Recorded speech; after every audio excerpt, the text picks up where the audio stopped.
Chapter 1431. Shin Manting shook her head. No, I've been having afternoon tea these days, so I don't eat much at night. I also cook supper for myself. Of course I'm fat. By the way, have you booked a plane ticket? What time is it? My father booked a plane at 3 p.m. tomorrow. It will arrive in Kingstown at around 6 p.m. We can go straight to dinner after we get off the plane. Then are you going to hide and not see Ming? Otherwise it will be a waste of effort. Shin Manting smiled. More than half a month has passed. You haven't seen each other for so long. Will you be able to endure it in Kingstown? Lily was also thinking about this problem. Just thinking about it made her feel uncomfortable. She sighed and lay down with the quilt in her arms. Her heart was full of mixed feelings. I can't endure it. My heart is uncomfortable, too uncomfortable. Shin Manting chuckled and looked at Lily enviously. Then sleep well. Sleep well. I'll book a plane ticket. Send me the flight number. Okay, good night. Shin Manting's lips curled into a smile, and she quickly walked out. Standing in the dim corridor, Shin Manting's eyes were a little gloomy. She reached out and gently stroked her unflattened belly. After a long time, she walked back to her room. Yi was wearing sunglasses and a hat. She dragged her luggage and walked in front. She had a strange feeling in her heart. The light footsteps of the man behind her were so light that she didn't hear them. Yi paused and turned her head. He was still walking behind her, not too far away or too close. It seemed that he was deliberately avoiding her. Yi breathed a sigh of relief. Fortunately, this guy still has some sense of shame. It would have been bad if I had been photographed at the airport. After leaving the Kingstown airport, Yi was about to sneak in a taxi when a big hand grabbed her by the collar and dragged her back. The car is here. Li Jinnan's voice was low and brooked no argument. Where do you want to go? Yi was caught, but she wasn't embarrassed. She straightened her face and said, Li, I'll go home myself. I'll give you a ride. Get in the car. Li Jinnan's driver quickly came to open the back door. Yi looked at the car and felt a little uncomfortable. She cleared her throat and called out, Li, go in. Li Jinnan's voice was emotionless, and his eyes were deep and cold. It made Yi swallow the words that were on the tip of her tongue. Yi obediently got into the car. Very quickly, Li Jinnan got into the car with her. When Yi saw that the car was on the highway, she removed her sunglasses and hat, and let out a long sigh. Kingstown is so hot. Li Jinnan glanced at her, and leaned back against the back of the chair. He dryly said, Then take it off. Yi was speechless. I shouldn't have said anything in the first place. Soon, they arrived at the neighborhood where Yi lived. Yi grabbed her suitcase and got out of the car. She waved at him with a look of liberation and shouted, Goodbye, Li. With that she turned and ran away. Li Jinnan watched Yi's back view from the car. He rubbed his nose in exasperation and asked the driver, Am I that scary? The driver smiled. Girls get nervous when they see a handsome guy. Is that so? Li Jinnan expressed his doubts, and turned to look in the direction that Yi had left. He realized that Yi didn't enter the neighborhood immediately. Instead, she walked into a pharmacy. Why would he go to the pharmacy? Li Jinnan vaguely seemed to have guessed something. Li, Missy seems to have gone to buy some medicine. Do you want to go and take a look? There's no need. Let's go.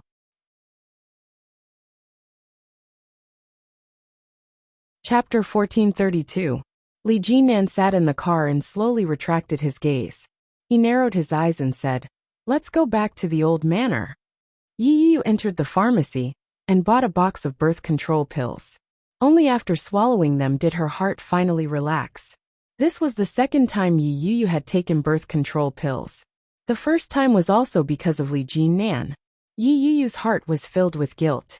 In her subconscious mind, her behavior had already made her a bad woman.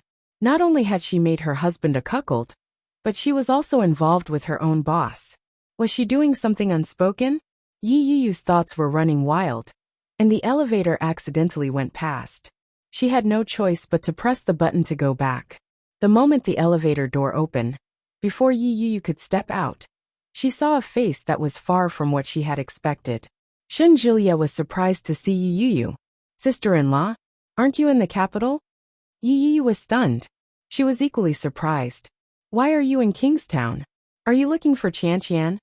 Ah. Yi Qianqian's voice drifted over. You're back so soon. Hurry up and put your luggage down. Let's go eat together. Yi Qianqian seemed to be in a good mood that day. She took her luggage and headed back. As she walked, she felt for her keys. Didn't you say you were going to the capital to see a patient? How's the patient? Shen Jilia turned his head to look at Yi Yu. Yeah, didn't you go to see Guanquei? Why are you back so soon? Yi Yu was momentarily embarrassed, but she quickly replied. I went to see her. She's fine. With your brother taking care of her, I came back first. Isn't Shen Jilia's brother your husband? He's taking care of her? Yi Qianqian looked incredulous. What about you? Didn't you say she's a very important friend to you? A very important friend? Yi Yu smiled bitterly. She was indeed very important. She had waited for her for 7 years. Who knew that she would be given such a huge surprise the moment she woke up? When she saw Yi Yu's reaction, Yi Qianqian felt even angrier. She stopped in her tracks and yelled in exasperation. Hey! No matter how important you are, you can't let your husband take care of another woman. Although Shen Luoan is a jerk, he was married to you. Why did you come back like a fool? You're too stupid. Isn't this clearly helping this pair of adulterous couple? AI. Staying would be the greatest injustice to her. Yi Yu felt bitter in her heart, but she didn't say another word. When Yi Qianqian saw Yi Yu's expression, she knew that Yi Yu was in a foul mood. She sighed and said, all right. Let's go and have lunch. Let's not bother about them anymore. Oh right, Yi Yu. Do you remember what day it is today? What day? Yi Qianqian whispered. Today is the day my father is divorcing your mother. Divorce anniversary? Those words surfaced in her mind. She instinctively thought of the future. If she were to divorce Shen Luoan, she would probably face the same fate one day. However, what was the point of remembering such a day? She didn't even know if she could get a divorce. Yi Yu was a little absent-minded. When Yi Qianqian tugged at her, she suddenly snapped out of it. Shen Jilia looked at Yi Yu. His eyes bore some resemblance to Shen Luoan's. He gazed at Yi Yu and slowly asked, Yu, do you want to divorce my brother? Yi Yu was momentarily stunned, but she quickly nodded her head with determination. Yes.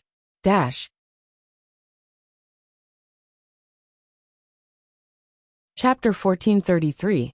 When Shen Jilia heard that, he looked at Yi Yu for a long time before nodding his head. Got it. Yi Yu couldn't understand Shen Jilia's expression. She couldn't help but take a second look at him in confusion. After a moment, Shen Jilia smiled and waved his hand. It's fine. Let's go. What do you want to eat? Your old friend will welcome you back. Yi Yu vaguely felt that Shen Jilia was plotting something, but she couldn't figure out what it was. Very quickly, the luggage was settled. Yi Yu was pulled out by Yi Qianqian and Shen Jilia. Li Jinnan had just gotten out of the car when he saw a chubby little figure running toward him from afar. She called out in a childish voice, Uncle! Li Jinrui's little body paused. Her round face was rosy, and she smiled like a flower. You're back! When Li Jinnan saw the little girl, he couldn't help but smile. At the same time, he walked in her direction, squatted down, and reached out to pull her into his arms. The little girl was very excited and said, Uncle is back too. He even brought a beautiful woman with him. Wow, she's really beautiful. Li Jianrui danced as she described the beautiful woman's appearance. Short hair, a sharp face, big eyes, and so pretty. The brothers like her too. Uncle, hurry up and go in to take a look. Li Beixing brought a woman back? How is that possible? Li Jinan found it hard to believe. He carried the little girl and walked inside. Just as he entered the living room, he heard the lively chatter coming from inside. There were both men and women. Among them, Li Xiao and Qin Shuhua's gratified laughter was very attractive. Good. From now on, our eldest brother will depend on you. Oh my, I've been so worried for so long.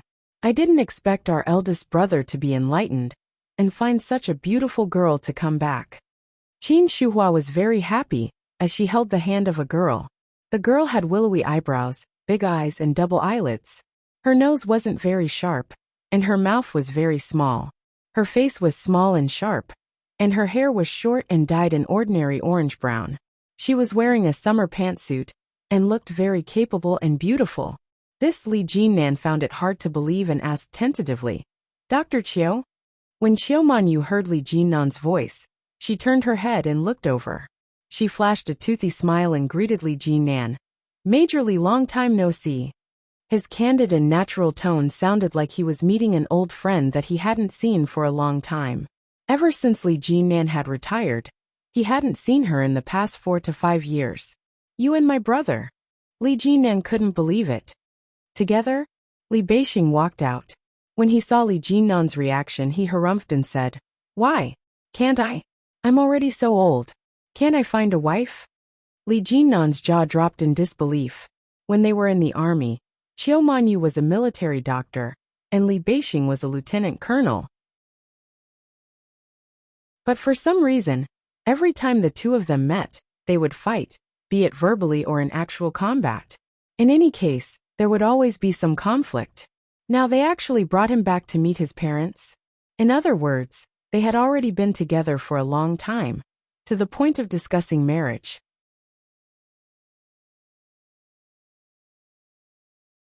Chapter 1434. Chiu Manyu laughed when she saw Li Jinnan's dumbfounded expression. Li Beixing was a little smug.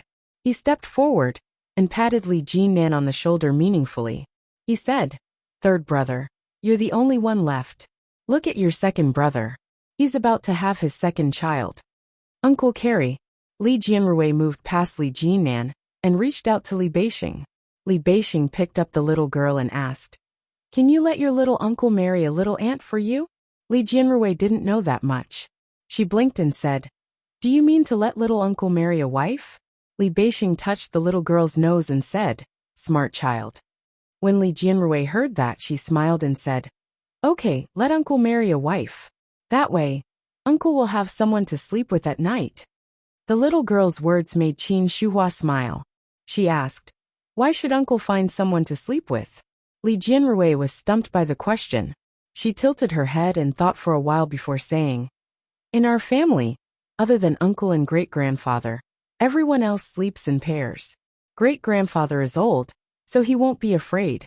Uncle is only a little younger than dad. He should find a wife to sleep with, so he won't be afraid." However, as she spoke, her voice became softer and softer. She said in distress, "But uncle is a man. Why would he be afraid?" Li Jianrui's words made everyone present unable to restrain their laughter. Li Jinnan chuckled and said, "That's right. Why would uncle be afraid?" Li Jianrui couldn't figure it out. She frowned and tilted her head for a long time. "I don't want to think anymore. Where are your parents?" "They're in the room. Dad is chatting with little brother." "Hee, I think dad is so silly. Little brother doesn't know how to speak." As Li Jianrui spoke, she struggled to get down and said, "Uncle, I'm going to play with big brother. You can play with auntie." The little girl quickly got down and ran inside.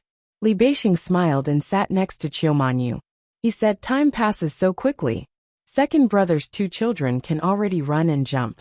In the blink of an eye, the second child is about to be born." Sigh. Chiu Manyu glanced at him and snorted. "If you had taken the initiative just now, our children would also be running around." Li Beixing suddenly felt a little embarrassed. He chuckled and drank a cup of tea to hide his embarrassment, not saying anything. Li Jinnan felt that there was more to it than met the eye. With a smile in his eyes, he raised his eyebrows and said, "It looks like you've decided on it. When did it start?" "It's been a long time, maybe 2 or 3 years. You're the only one. I heard that you've been very busy recently, flying here and there on business trips. What do you think? It's better to be in the army, isn't it?" Li Beixing tossed a cigarette to Li Jinnan and asked, "You can't go on like this. Why don't you ask Grandpa to find you a partner like second brother? You can just get married and be done with it." Li Jinnan took the cigarette and immediately shook his head. He replied, "That won't do." As he spoke, he lit the cigarette. "There's no rush. When the time comes, I'll bring it back for you to see." Li Beixing understood him very well. Hearing this, he composed himself and said with a smile, "Yo, you have a target now?" His gaze was mischievous and probing.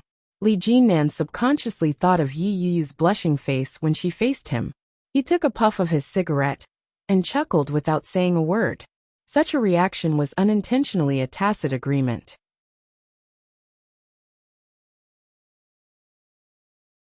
Chapter 1435.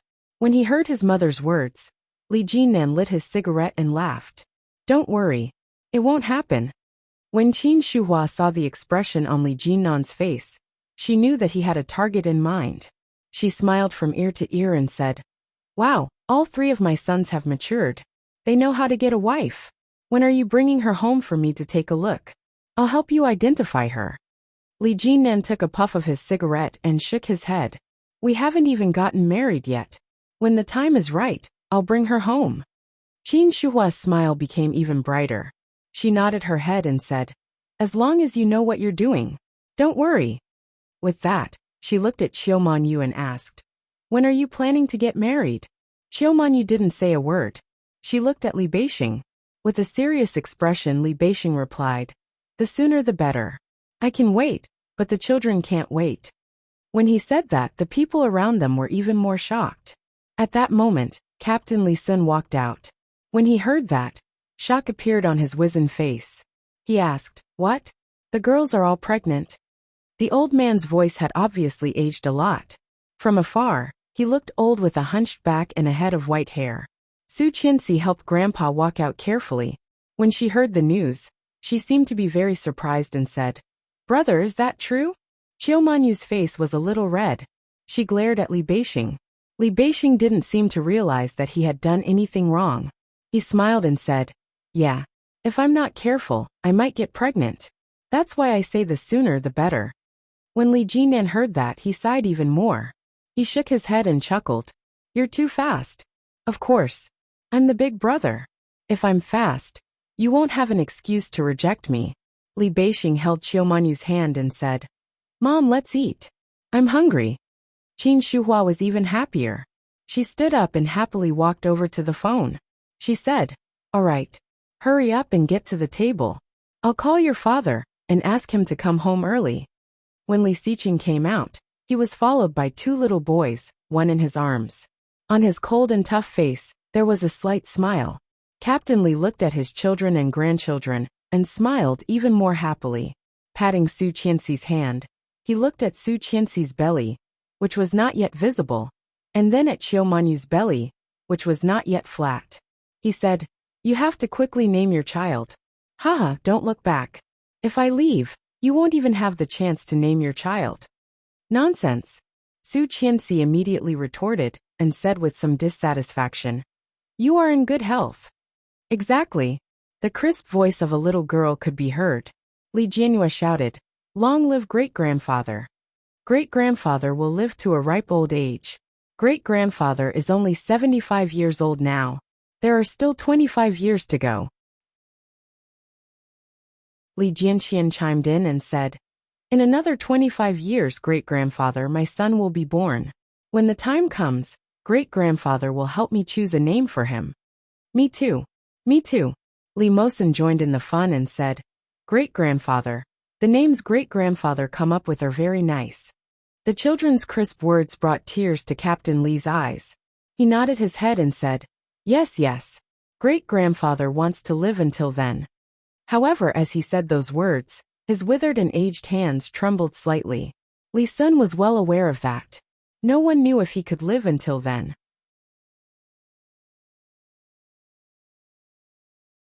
Chapter 1436. Li Xiao walked in from the outside and saw his children and grandchildren. Especially when he saw Li Beixing and Qiumanyu by his side, his experienced and shrewd eyes were filled with joy. When Su Qianxi saw Li Xiao, she called out, Dad. Grandpa. Hello, Grandpa. Dad. The greetings came one after another. Li Xiao felt an inexplicable warmth in his heart. He smiled brightly and said, Let's take a family photo. The so-called family photo was a happy moment when the whole family was gathered together. Captain Li Sun sat in the middle, and the children stood beside him. Behind them were Li Xiao and his wife, Li Beixing and his wife, and Li Jinnan. There were not too many people, and not too few people. When the Polaroid took down the photo, Captain Li's eyes reddened when he saw it. Good, very good. Li Jianyue was a little confused. She blinked her eyes and stared into her great-grandfather's eyes, but she didn't say anything. She grabbed the photo and squatted down beside Captain Li to take a closer look. Li Xiqing took out the DSLR and took a few photos. It wasn't just a family photo. He also took a close-up of everyone and captured everyone's smiling faces. Every couple had a group photo. There were also photos of a few little guys squatting, running, jumping, and laughing.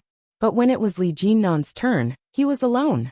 His posture was tall and straight, and his eyes were sharp. He was strong and muscular. When Li Jinnan saw his own photo, he couldn't help but add another person to his mind. If only Yi Yuyu was standing by his side, that would be great. I have to quickly get her to divorce Shen Luoan. As he thought about it, the people around them started to make a ruckus.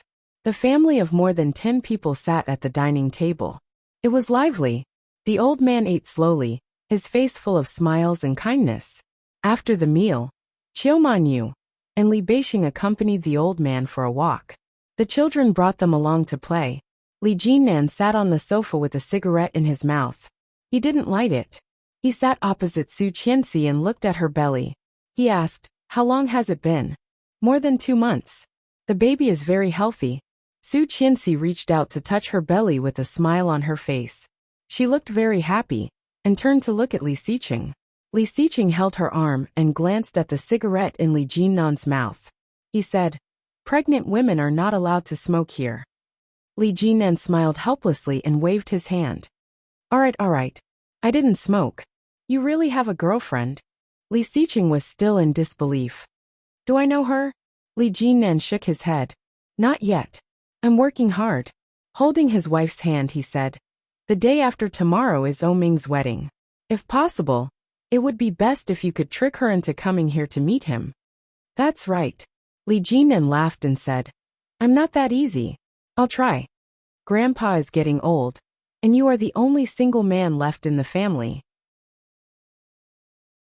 You have to be ambitious and see if you can let Grandpa hold your child." Li Xiqing's voice was not loud, but his words were sharp. Li Jinnan felt a little uncomfortable. He pursed his lips and nodded his head. When he thought of Yi Yuyu and Shen Luoan's current situation, he sighed and said, "I'll try my best." Yi Yuyu's attitude was very clear. Whether it was forced or an accident, she was willing to be with him.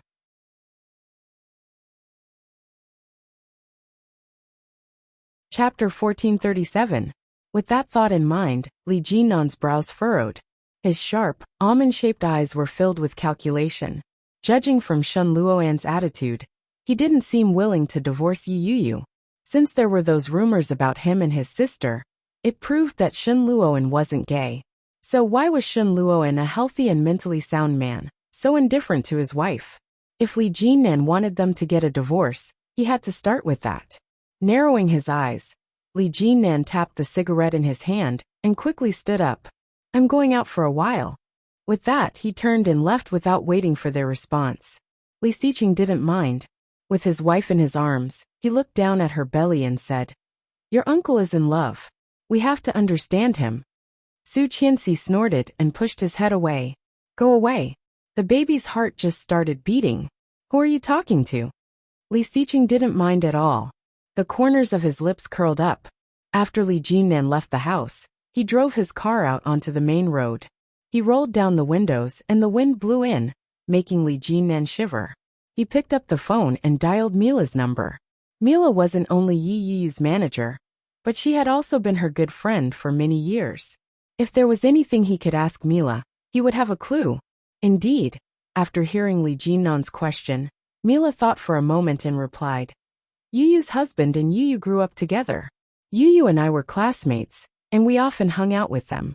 Shen Luo and is a very warm person, and he treats Yuyu especially well. When we were in college, something happened to Yuyu's sister, and Yuyu was in a coma for about a week. She took a month off from school.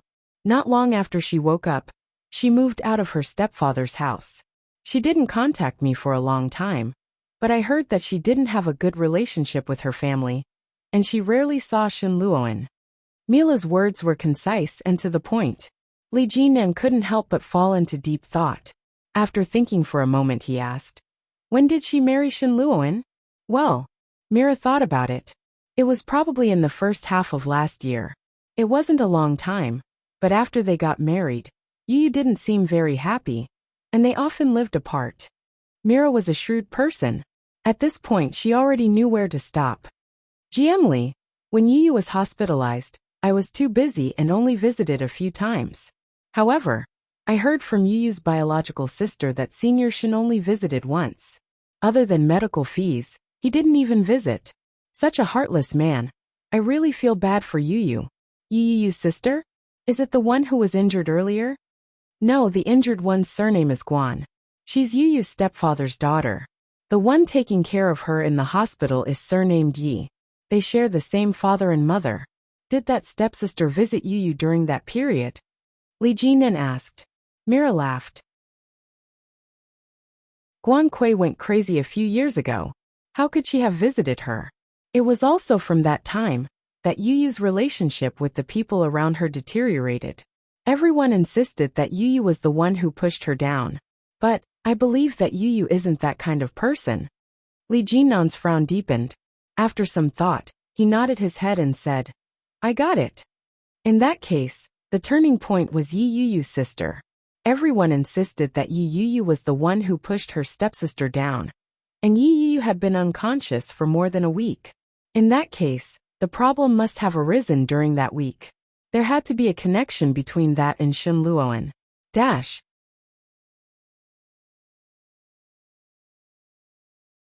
Chapter 1438. After hanging up, Li Jinan smoked a cigarette in the car. Then he slowly started the car. The Bentley was very eye-catching on the road. When it stopped in front of Yu's apartment, it attracted a lot of attention. After parking the car, Li Jinan called Yu from downstairs. Yu seemed to be busy. It rang a few times before she picked up. However, it wasn't Yu's voice that came through. It was another woman's voice. Hello. Li Jinan could tell that it was Yu's sister, Yi Qianqian. Hello, I'm looking for Yu. Yu is taking a shower. Why are you looking for her? Yi Qianqian seemed a little tired. She was yawning as she replied lazily. Li Jinan was silent for a moment before saying, When she's done, ask her to come downstairs. I'll be at the entrance of your apartment. When Yi Qianqian heard that, she immediately perked up. Her eyes lit up as she said, Really? Let me see. Yi Qianqian ran to the window of the back room and looked down. She immediately saw the eye-catching Bentley. The luxurious black body of the car was eye-catching at a glance. Yi Qianqian felt that her eyes were about to shine. She asked, What car are you driving? Li Jinan was silent for a moment before asking, Is there a problem? I only saw a Bentley. Is it yours? Yeah. Is Yu done? Li Jinan's voice was a little dull as he slowly lit a cigarette. Not yet. I'll go rush her. As he said that, Li Jinan heard the sound of slippers hitting the wooden floor. It was followed by Yi Qianqian shouting, Yu, your GM Li is looking for you. When Li Jinan heard that, he couldn't help but laugh. For some reason he was in a good mood. Your GM Li. Her GM Li. Yeah, this sister is pretty good. I'll have to be filial to her in the future. Li Jinan took a puff of his cigarette and waited for the response. Soon Yi Qianqian replied, GM Li, Yu is done, but she doesn't seem to be in a good mood. Would you like to come up and have a seat? Li Jinan hadn't expected that Yi Qianqian would invite him up. He had originally thought that she wouldn't welcome a stranger. Li Jinan was more than happy to have such an opportunity. When he heard the suggestion, Li Jinan pretended to mull it over for a moment before replying, All right. Hold on. I'll stop the car. When Yi Qianqian saw the flashy Bentley limousine slowly moving forward, her heart filled with excitement. She jumped up and said, Yu, are you done showering? A guest is coming up. Yu had just turned off the water. When she heard Yi Qianqian's words, she wiped her body with a towel and asked loudly, Who is it? Is it your friend? Male or female? A man. Not my friend, your friend. My friend. Yu was a little confused. She dried her hair and walked out in her bathrobe. Who is it? She asked. Your President Li. I invited him up. Yi Yi was taken aback. She frowned and asked, "What? GM Li? What was he doing here? And why did you call him up? This is so awkward."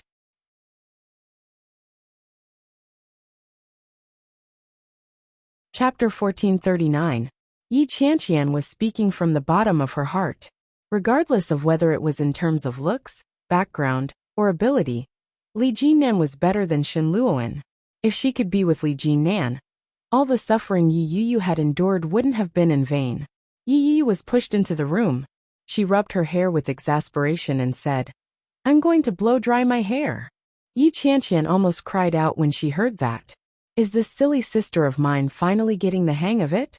She was so happy that her face bloomed. Yi Qianqian quickly replied, "Yes, yes, yes. Don't be too hasty." Not long after Yi Yu entered the room, the doorbell rang. Yi Qianqian opened the window. When she saw Li Jinnan's handsome face, she was overjoyed. After she opened the door, she immediately welcomed him in and said, GM Li, what a rare visitor. Yi Yu is still inside. Please come in and take a seat." The moment Li Jinnan walked in, Yi Qianqian could smell the scent of cigarettes on him. Yi Qianqian took a whiff and casually asked, "GM Li, do you smoke?" Li Jinnan turned his head and glanced at her. He nodded his head and replied, "I just smoked one. Is the smell strong? Why don't I stand at the door for a while?" Yi Qianqian quickly waved her hands. No. It's fine. I don't mind. Come on in." Li Jinnan found Yi Qianqian interesting. He pursed his lips and looked down at the slippers on her feet. "Do you need to change your shoes?" he asked. No. Yi Qianqian walked in. "Just treat this like your own home." She raised her voice and called out, Yu, GM Li is here. Are you ready?" Yi Yu didn't reply. Li Jinnan walked in and sat down on the sofa naturally. He replied, "It's fine. I'll wait a while. It's nothing urgent." Yi Qianqian felt that this man was full of gentlemanliness. She poured a glass of fruit juice for Li Jinnan and handed it to him with both hands. She then sat down in front of him and whispered, GM Li, you seem to like our Yu a lot." Li Jinnan nodded his head. His expression was natural as he replied, "I do." Yi Qianqian was pleasantly surprised. "Is it the kind of liking that I understand?" "It should be." Yi Qianqian clapped her hands and said, "That makes things easier. Actually, GM Li, I won't hide it from you. Yu must have told you that she's actually married. She was married to Shen Luoan before. Do you know Shen Luoan? He's one of the imperial capital's 3 young masters, who's known as the Ghost Doctor." Li Jinnan's expression was natural. He nodded his head and replied, "I've heard a little about it. I'm aware of the incident as well. But I heard that his private life isn't very discreet. With his sister, Tisk." Yi Qianqian looked as if she had found a confidant. She was a little excited as she said, Yeah. Isn't that right? That kind of thing is not worthy of our Yu at all. But he refuses to get a divorce. God knows how much my heart aches for our Yu. When she was injured and hospitalized, he only came once. After paying the medical fees, he never came again. What can I do? I am also very desperate. Behind such a long line of foreshadowing, there must be a big plan." Li Jinnan nodded and followed her words. He asked, "It's quite miserable. So, what do you think I should do to make it more appropriate?"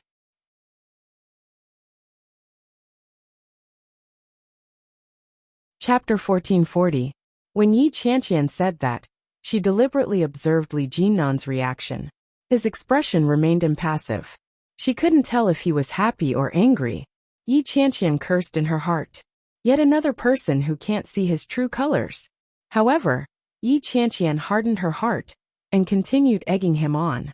You have to know that when a girl is vulnerable, it's easiest for her to fall in love with another person. Now that our Yu has suffered a setback in her relationship, she's extremely disappointed in Shen Luoan. If that were to be written into a novel, it would be a tragic story. At this time, you want me to take advantage of the situation?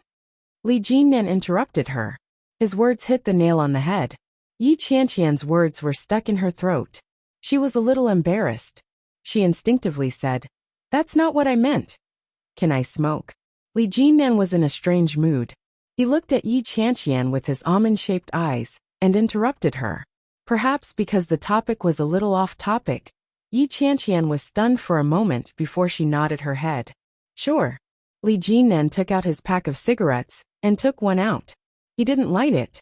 He played with it in his hand and slowly said, I'm working on it, but I think I'll need your cooperation. Yi Qianqian's eyes lit up. She clicked her tongue and said excitedly, I can tell that you're a passionate person. What are you talking about? Yi Yu's voice came from inside. The two of them turned their heads at almost the same time. They immediately saw Yi Yu in her light blue pajamas. Yi Yu's hair had just been blow-dried. It was draped over her shoulders. She didn't have any makeup on. Her face was a little pale, and she looked a little thin. Li Jinnan looked at her and frowned. He asked, Have you finished eating? Yi Yu hadn't expected that to be the first thing he would say when she arrived. She immediately replied, Yes. Okay. Li Jinnan took out a match and lit his cigarette. Let's go. Huh? Yi Yu was a little confused. Where are we going? To eat supper. Li Jinnan stood up and took a drag of his cigarette. She exhaled a puff of white smoke that brushed past her almond-shaped eyes. Li Jinnan's eyes narrowed slightly, and he said in a firm tone, You're too skinny. You need to put on some weight. Yi Qianqian quickly nodded in agreement and said, Yeah, I think so too. Let's go. We had dinner in the afternoon, and it's been 3 or 4 hours. It's time for supper. You go and get changed. Yi replied, I'm not hungry. I have something to tell you. Li Jinnan looked at her and said, Leave us. Yi Qianqian felt as if her maiden heart was about to explode. The way he spoke and the way he smoked. Wasn't that exactly how she imagined her dream man to be? Ao. Unfortunately, the grass was already taken. And it was his own sister. However, at least it wasn't eaten by other people's cows. So it wasn't a loss. Yi didn't feel like going out and said, If you have anything to say it here. My sister isn't an outsider. Yeah, let's go together. Li Jinnan gently flicked the ash into the trash can and said, Let's get together. Yi Qianqian gave Li Jinnan a thumbs up in her heart, and nodded her head. Okay. Let's go together. In order to make it easier for Li Jinnan to take advantage of the situation, as his future sister-in-law, she had to be cooperative.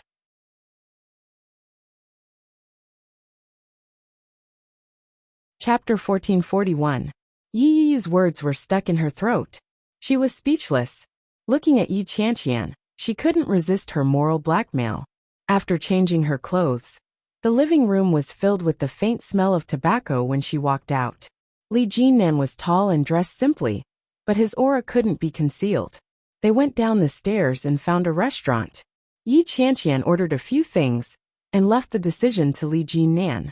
Li Jinnan had just finished dinner, so he wasn't hungry. He followed his memory, and ordered a few dishes that Yi Yu might like before throwing the menu back. Yi Yu sat to the side and appeared very obedient. She asked, Jiemli, why are you looking for me so late at night? Yeah, my friend is getting married the day after tomorrow.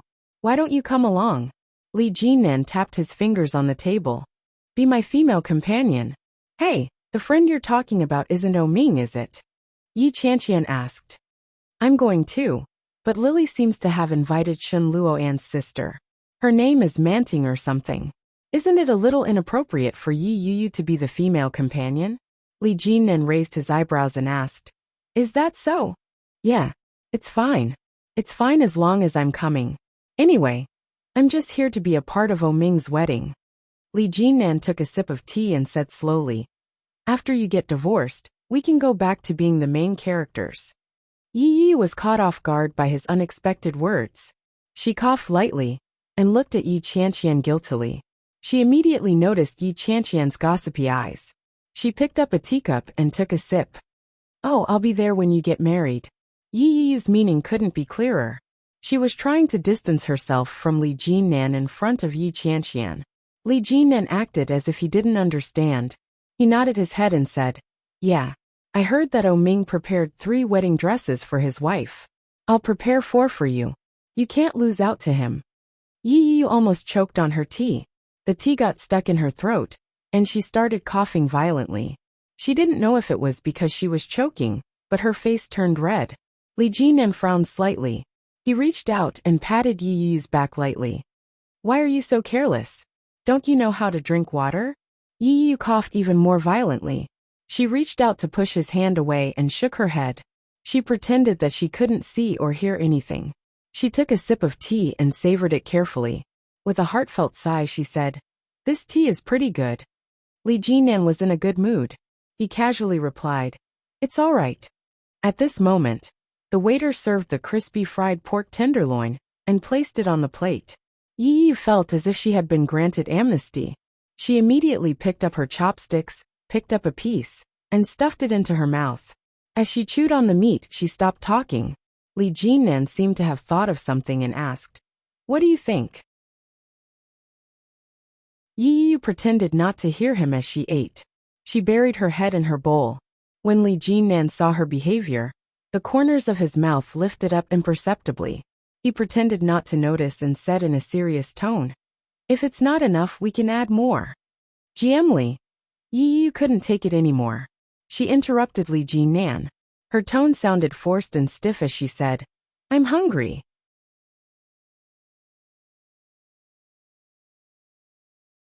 Chapter 1442. Yi Yi suddenly felt like she couldn't eat anymore. It was unbearable. Yi Qianqian looked at the sky. She couldn't see. In that instant, Yi Qianqian felt that it had been a mistake to follow them. However, based on their reactions, their relationship didn't seem to be as simple as it seemed. After the meal, Yi Yi's stomach was so full that she didn't feel like getting up. It's not good for your stomach to eat so much in the middle of the night. Li Jinan poured her a cup of tea and said lightly. She glared at him and said, "If you weren't here, I wouldn't have been able to eat so much." Li Jinan looked a little surprised and nodded his head. With a look of satisfaction on his face, he said, "I never expected that I'd be a feast for the eyes." Yi Yi was speechless. She picked up her teacup and took a sip. For a moment she was speechless. "However, no matter how charming I am, you shouldn't eat so much," Li Jinan said sarcastically as he lit up a cigarette. "What can I do? I've already eaten it." Yi Yi was a little annoyed. Why was this man so shameless? If you gave him a pole, he could fly straight into the sky. Li Jinan slowly puffed out a ring of smoke and calmly replied, "In that case, I can only do some aerobic exercise to aid digestion." She coughed violently and spat out a mouthful of water. Almost at the same time, Li Jinan and Yi Yi looked over. Yi Qianqian blushed. She quickly wiped her face with a tissue and coughed lightly. Was she thinking wrongly? Doing aerobic exercise in the middle of the night? This? Yi Yi blushed when she saw Yi Qianqian's reaction. She stood up and said to Li Jinan bluntly, "You pay the bill. I'm going for a walk in the park." Li Jinan had no objections. He nodded slightly, stood up and walked out. After paying the bill, Li Jinan followed them as they strolled leisurely. He looked around and commented, "The environment isn't too bad, but the security needs to be strengthened. This place doesn't seem too safe. Why are there so many bad people? Enough is enough." Yi Yi said in exasperation as she quickened her pace. Yi Qianqian was surprised to hear Yi Yi's tone. From the very beginning, Yi Yi had been teasing him. If this had been in the past, Yi Yi would have held it in and not said a word. She would have told her in secret when she got home. This was a habit she had developed after being by Shen Luo's side for several years. That night, Yi Yi had completely lost the shadow of the yes man. It was as if she had returned to the time before Guan Kui had gotten into trouble. Yi Yi was a little stubborn and a little hot-tempered. Very real, very cute. When Yi Qianqian saw that, she gave Li Jinan a sidelong glance. Yi Qianqian stood behind them and said, Yu, I just remembered that I still have a draft to review. I'll head back first. I have to work overtime. Why don't you take a walk with GM Li and digest your food?" As she spoke, she didn't wait for Yi Yu's reply. She turned around and waved her hand widely. Yi Yu was dumbfounded. Did Yi Qianqian just sell me off? "Sister." Yi Qianqian turned around with a smile and said, "It doesn't matter if you come back later. Let's have a good chat." It didn't matter if he didn't come back. Anyway, she would definitely lock the door tonight. GM Lee, whether you succeed or not depends on yourself.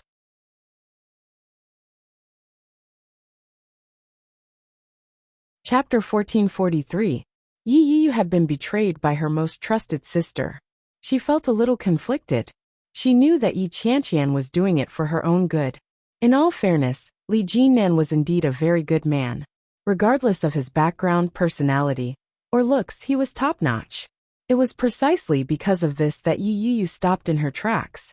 The gap between them was too great. First of all, there was a huge problem between them. Her marriage. Let's go. Li Jinnan's voice was low and slow. It had an indescribable magnetism to it. Yi Yu let out a long sigh and walked with Li Jinnan in silence. Soon they reached the Kingstown riverside. The wind at night was very cool. Beautiful lights were reflected on the surface of the river. At first glance, it was a beautiful sight. But just like the person beside her, it was unreachable. GM Lee. Yi Yu looked at the surface of the river. Her eyes were fixed on the surface of the lake. Calling me GM Lee is too distant. Li Jinnan held a cigarette between his fingers. He gently flicked the ash off and said, I don't like it. Change it. Yi Yu was silent. She looked at the sparks between his fingers and said, I don't think we're compatible. Li Jinnan chuckled. His cold gaze swept over her. Like the gentle breeze on the river, he said, I think we're compatible. We think. Yi Yu paused for a moment before saying, the gap between us is too big. Li Jinnan didn't say anything. He shifted to the side, and the distance between them was shortened. Yi Yu was speechless. She instinctively moved to the side, but her waist was held tightly. In an instant, the man beside her had already turned his head. His deep, dark eyes stared at her. His red lips curved into a half-smile as he said, You don't have to worry about whether the gap between us is big or not. Leave Shen Luoan to me. No matter what, the two of you are only a fake couple. Sooner or later, you'll have to separate. Li Jinnan's grip was too tight, and the distance between them was shortened. Yi Yu could clearly feel the warmth of the man beside her, and the smell of cigarette smoke. She frowned and pushed him away in resistance. However, Li Jinnan's hand didn't budge. He said, If you move again, you won't be going home tonight. Yi Yu was stunned. Her face turned red with anger. She gritted her teeth and said, Pervert. Li Jinnan didn't look at her. Instead, he stared at the cigarette in his hand and said, Isn't there a saying that women don't like bad men? A hooligan is a hooligan if you like it. I don't love him. Yi Yu immediately retorted. It doesn't matter. Li Jinnan seemed to have expected it. He took a drag on his cigarette and said, You will love her sooner or later. Yi Yu puffed up her cheeks and asked, What's the point of you doing this? Some people are addicted to alcohol. Some people are addicted to smoking.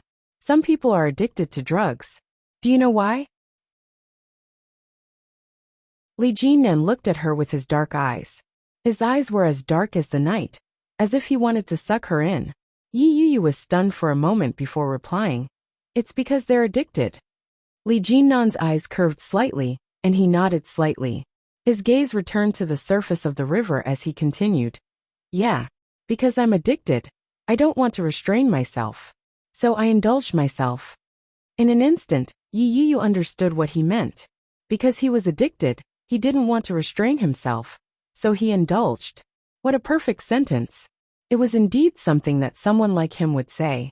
Yi Yu pursed her lips slightly. For some reason, her heart was moved.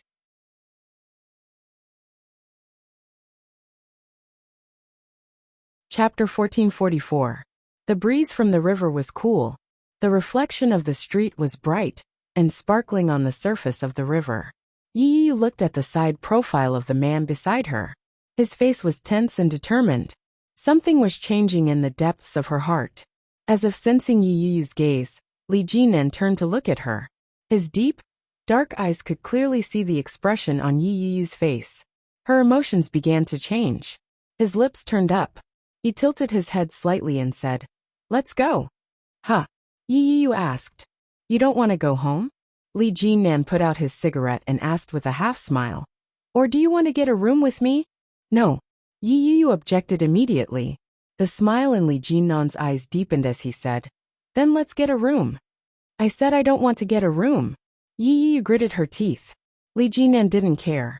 He put his hands in his pockets and turned to leave. Yi Yu followed behind and shouted, "I'm going home." "Yeah. You don't have to send me home. You should go back. It's getting late. My car is downstairs." The wedding date was on schedule. The house that Wen Fenglin had bought wasn't big. The group of friends and relatives had already filled up the house. Eulili was wearing her wedding gown. She was excited and nervous at the thought of seeing the man that she had been thinking about day and night. It was a kind of unknown future, and a longing for the arrival of happiness. "The groom is here. The groom is here." A childish voice called out. Everyone in the house couldn't help but love him. Li Jianyue was wearing a cute white dress and black leather shoes. She ran inside and said, "Uncle Oming is here. Brother Mosen, hold the door and don't let Uncle Oming in." The little girl's sweet voice made everyone around laugh. Someone couldn't help but tease. "How can we not let your Uncle Oming in? Your Uncle Oming still has to marry his wife." "Exactly. Do you want your Uncle Oming to not marry your Auntie Lily?" Li Jianyue heard that and stood firm. She put her hands on her hips and said, "Auntie Chantian said that if Uncle Oming isn't sincere, he can't marry his wife. Brother Mosen, am I right?" The little boy, Li Mosen, who had been called out, nodded his head when he heard Li Jianyue's words. With a serious expression he said, "Yes, not only do you have to marry a wife, but you also have to be sincere in wooing a wife." "Io, this little fellow has awareness. Little comrade, you have a bright future. Whose child is this?" "He must be from Su Qianxi's family. So cute. This is a mixed race, a Prince Charming." The compliments around him made Li Mosen a little embarrassed. He blushed, but he did not retreat. He stood with Li Jianyue. "This little flower boy looks so good standing there. Both boys and girls are cute. This girl looks so much like Su Qianxi and Li Xiqing. You can tell it's their child at a glance." As one of the bridesmaids, Yi Chantian came forward to protect the two little flower girls and said, "Don't scare our little angels. Hurry up and prepare your red packets. Oming is here. We can't let him marry our little princess so easily."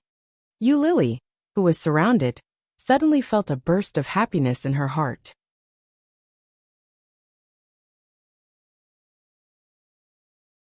Chapter 1445.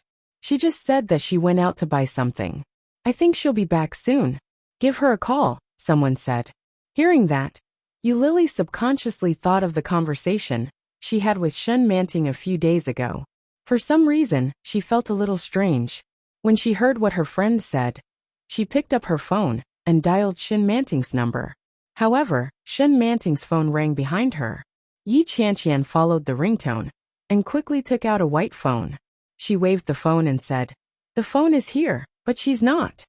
Maybe she went out to relax." Eulili murmured as if to comfort herself. After a while, she heard the doorbell ring. "Oh, the groom and the groomsmen are here. Everyone get ready." Yi Chantian put the matter at the back of her mind and quickly waved her hand. She led a group of colleagues and friends toward the door to hide. Yi Chantian pushed Li Jianyue to the door, and the little girl immediately called out, "Who is it?" It was a young girl's voice, familiar and sweet. Oming couldn't help but laugh and said, "It's me.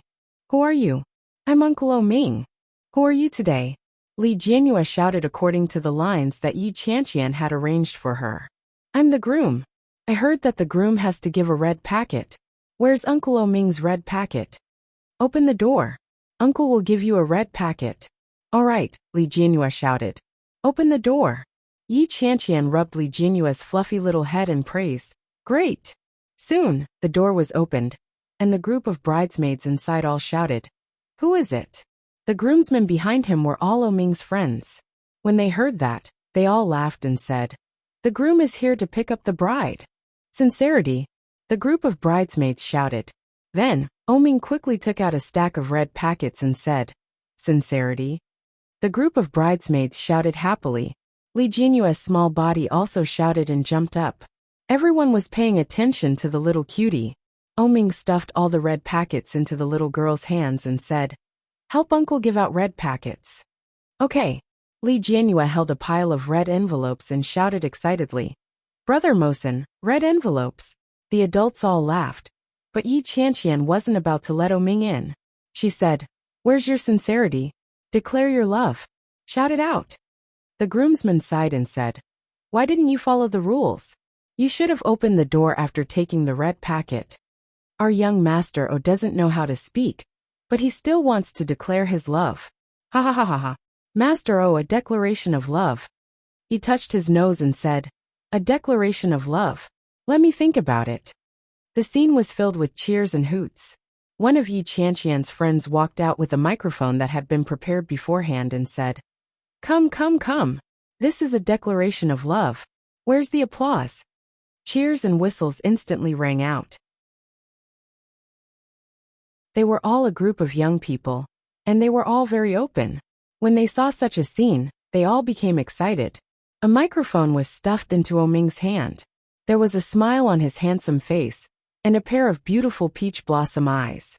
However, he couldn't see the figure that he hadn't seen for decades. "You Lily."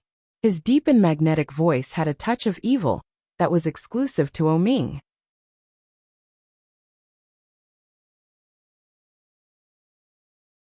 Chapter 1446. Especially when she heard that the cheers outside had quieted down, this feeling was even stronger. He stood up, opened the door a crack and peeked out. "You Lily." Oming's voice came again, and he called her name again. "I'm here." A few simple words fell into Yu Lily's heart. Sweet happiness began to quickly ferment. Outside, there was a commotion, and the bridesmaids immediately began to dislike him. "Isn't this a declaration of love? Why is it so simple? No, do it again." Oming really didn't know how to say those sweet words.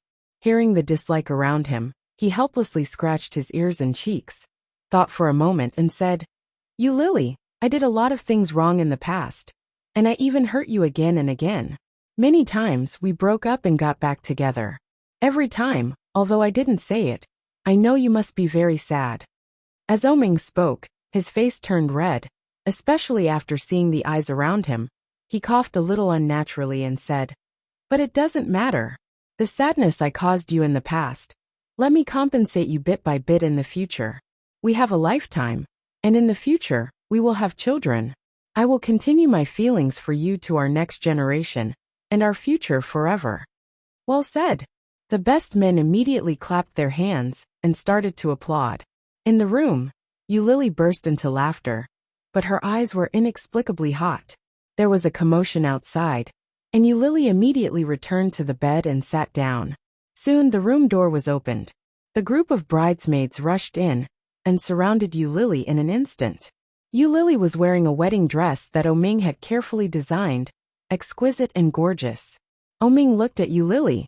The long separation had made the eyes of his beloved woman in front of him even more beautiful, and it made his heart beat even more.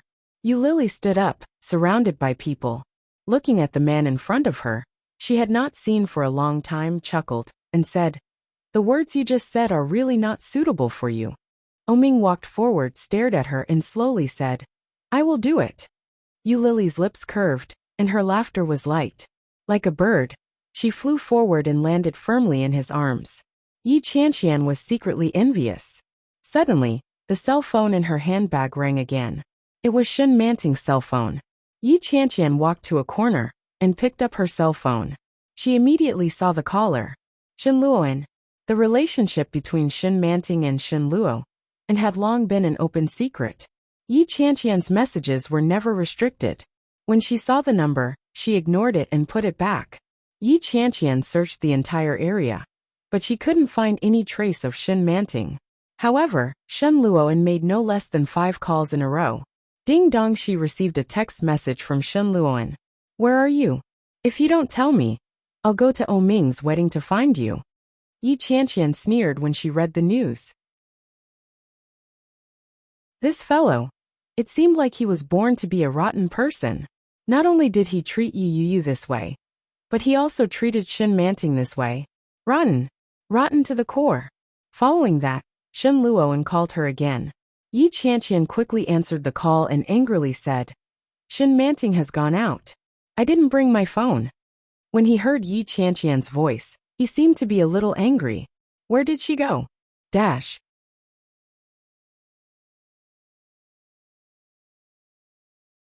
Chapter 1447. When Yi Qianqian heard Shen Luo'an's words, she became even angrier. She opened her mouth and scolded. Are you crazy? She is your sister and your lover. Everyone knows the relationship between you and Yi Yuyu. She is your wife. But you are taking care of a childhood friend who has nothing to do with you. How can you ask where Shen Manting is now? You ask me, how do I know? When I found this phone, she had already disappeared. Shouldn't you ask yourself this question? Yi Qianqian's voice was not low, and she spoke quickly like a machine gun. Shen Luo'an became even more angry and said in a deep voice, Don't play tricks on me. Ask Shen Manting to answer the phone. Ha! Yi Qianqian sneered. You still want to play tricks? Do you think you are a wreath? I am not your dog. Goodbye. After that, he hung up the phone. Yi Qianqian hung up the phone and felt happy. She turned on Shen Manting's phone and blocked Shen Luo'an's phone number.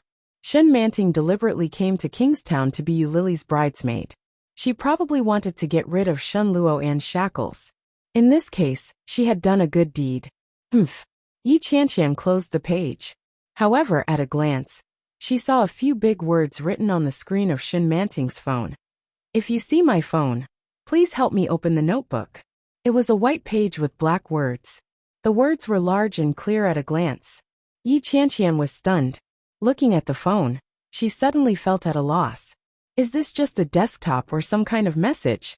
How did she know that someone would touch her phone? Yi Qianqian was curious, but she quickly realized that Shen Manting's phone did not have a password set. Nowadays, every normal person's phone must have a password set or a wrinkle to unlock it. But Shen Manting's phone could be unlocked with a light swipe, and there was very little software. Yi Qianqian opened the notebook suspiciously. When she clicked on it, she saw a text file that was filled with densely packed words. It read, I am Shen Manting. Although I don't know who you are. If you see this notebook, thank you for paying attention to me. Please pass my cell phone to Shen Luo, and let him open my favorite box. Thank you. On the right-hand side of my bed, there is a crystal bottle. Inside the bottle is my gift of thanks to you. Thank you for helping me pass the message. Thank you for paying attention to me. There weren't many words, but every single one of them was filled with a sense of farewell. Yi Qianqian was shocked. She opened the other apps on her phone and found that all her social media accounts and contact data had been cleared. All that was left was Shen Luo'an. In other words, Shen Manting had long been prepared for this decision. Yi Qianqian flipped through it and found an encrypted document in one of the programs. There was an encrypted file in the document. Yi Qianqian tried to open it, but she needed to enter the password. Come to think of it, this must be her willingness to hand over the phone to Shen Luo'an, right? Yi Qianqian felt a little regretful. She quickly closed the web page and removed Shen Luo'an's number from the blacklist. She dialed his number.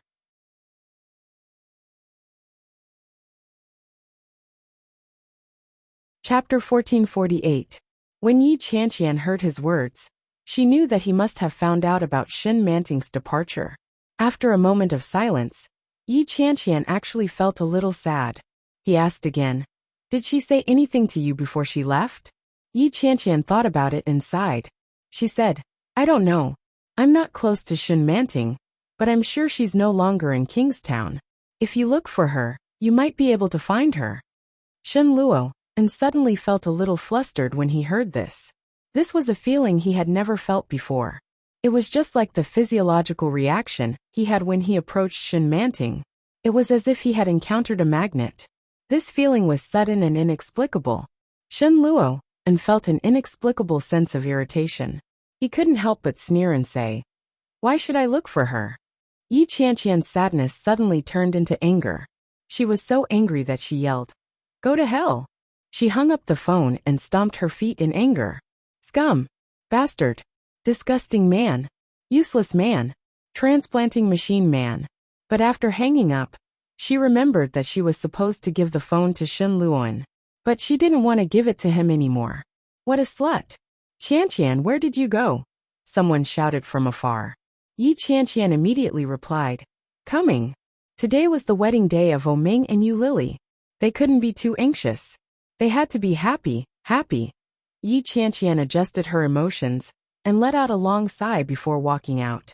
Ming had already helped the bride into the wedding car, and the scene was filled with cheers. Yi Qianqian placed her cell phone in her handbag before following him. Shen Manting's sudden departure was hard for him to accept. Sitting on Shen Manting's bed, Shen Luoan stared blankly at the door, as if a tall and voluptuous figure was standing there. Shen Manting left? Therefore, going to Kingstown to be Yu Lily's bridesmaid was just an excuse. That woman only wanted to escape from him. That was all. With this realization, Shen Luo and suddenly felt a little ridiculous. Escape from him? What right does Shen Manting have to do that? What she had, what she wanted, and what she got were all given by the Shen family. Why should she escape? After enjoying everything he wanted, he just left, right? How could there be such a thing in the world? Shen Luo and abruptly stood up from the bed, picked up his phone, and dialed a number. "Help me find someone." The person on the other side had never heard Shen Luo and speak so angrily and anxiously. He was stunned for a moment and immediately asked, "Who is it?" "My woman, Shen Manting." The surrounding scenery flashed past quickly, and the fuselage shook violently because it was moving. When the sound of something slicing through the air rang out, everything in the surroundings seemed to have gradually become distant.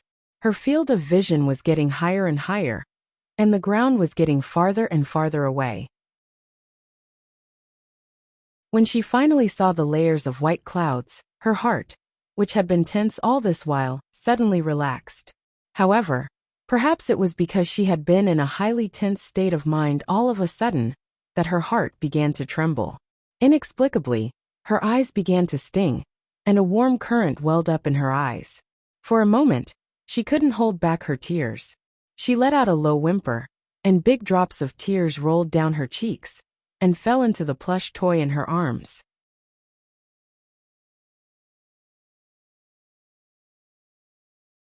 Chapter 1449. In the Holy Church, Jesus was nailed to the center of the cross. The priest stood in the center and announced the wedding of the couple. The atmosphere was getting better and better, and everyone was beaming.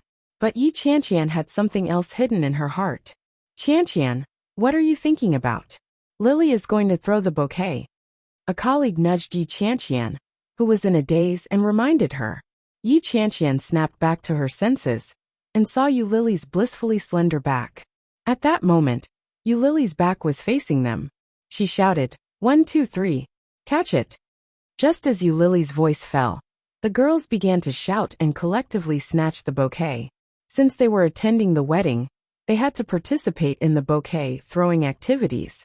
It was said that the person who got the bouquet would be the next to get married. Regardless of whether the rumor was true or not, everyone was just doing it for fun. But after all the hustle and bustle, the bouquet ended up in the hands of a person who had been standing at the back the entire time. Everyone looked at the person. Yi Yu looked at the bouquet in her hand in a daze. She looked around and seemed a little embarrassed. She said, Ever since Yi Yu had arrived, no one had paid much attention to her.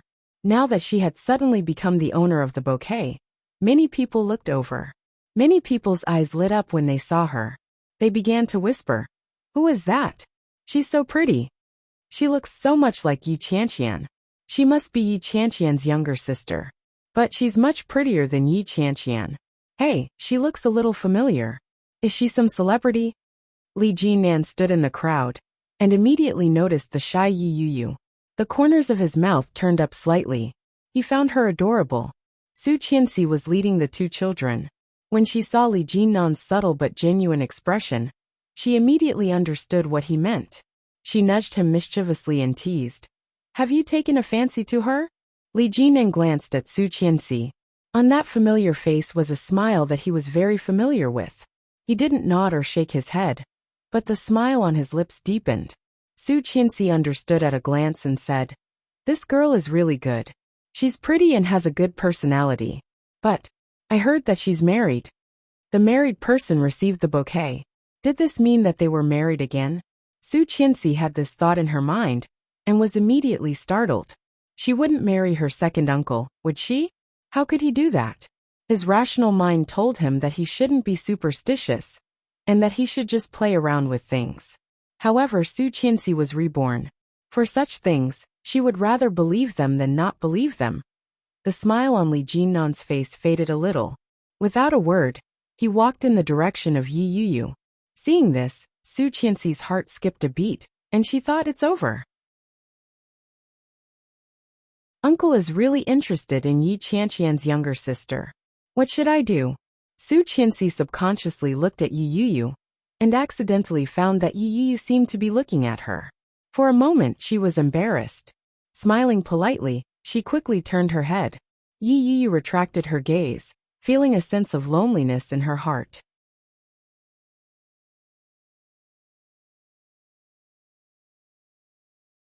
Chapter 1450. That's fine. In any case, I probably won't be with him anymore. The distance between us is too great. Li Jinnan walked through the crowd toward Yi Yuyu. By the time he arrived, most of the people had already dispersed. Yi Yuyu and Yi Qianqian were standing together talking. When she saw Li Jinnan walk over, Yi Qianqian took a step back and said, Yuyu, I'm going to use the restroom. Remember to come to the hotel for dinner later. Li Jinnan was very pleased with Yi Qianqian's tactfulness and gave her a look of approval.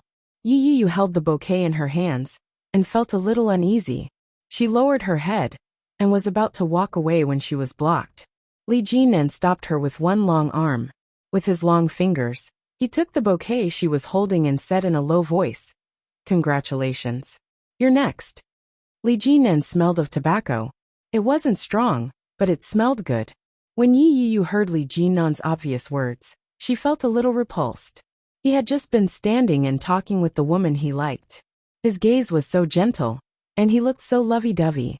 The next moment, he was openly seducing a married woman. Do men like that all like to play with people like that?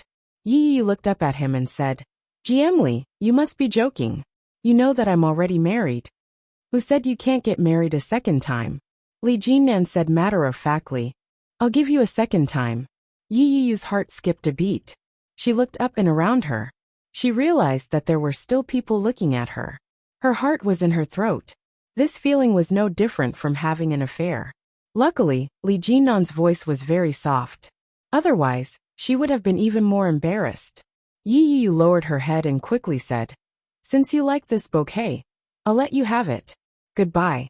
With that, Yi Yuyu immediately turned around and left. Li Jinnan held the bouquet of white roses in his hands. His heart was filled with surprise and surprise. It was a very strange feeling. Looking at the flowers, he smiled and muttered to himself, This is the first time a woman has given me flowers. Why is she so careless? When he said that, even Li Jinnan laughed. He looked in the direction that Yi Yuyu had fled in with a gentle gaze. The direction and goal in his heart became clearer and clearer. If he wanted her, it would be her. Yi Yuyu could clearly feel Li Jinnan's threatening gaze behind her. She cautiously walked all the way to the bathroom. When she felt that no one was looking at her, she quietly breathed a sigh of relief.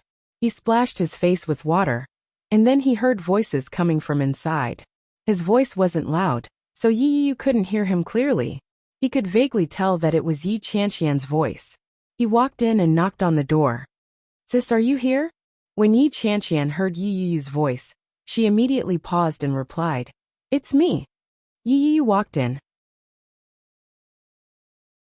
Yi Qianqian was talking on the phone with an unhappy expression on her face.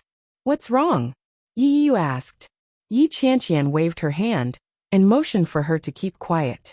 Then, she said in an extremely unfriendly tone, It's up to you whether you believe me or not. I really don't know. I just picked up her cell phone. Besides, what does Shin Manting's escape have to do with me? F***CK, don't force me to swear. I will send the phone to you. Just give me an address. As for the rest, it's none of my business. These words contained a lot of information.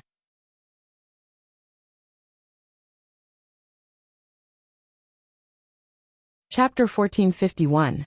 Yi Qianqian turned and saw Yi Yuyu's expression. She felt a little awkward and said, Yi Yu, wait a minute. Shen Luoan was silent on the other end.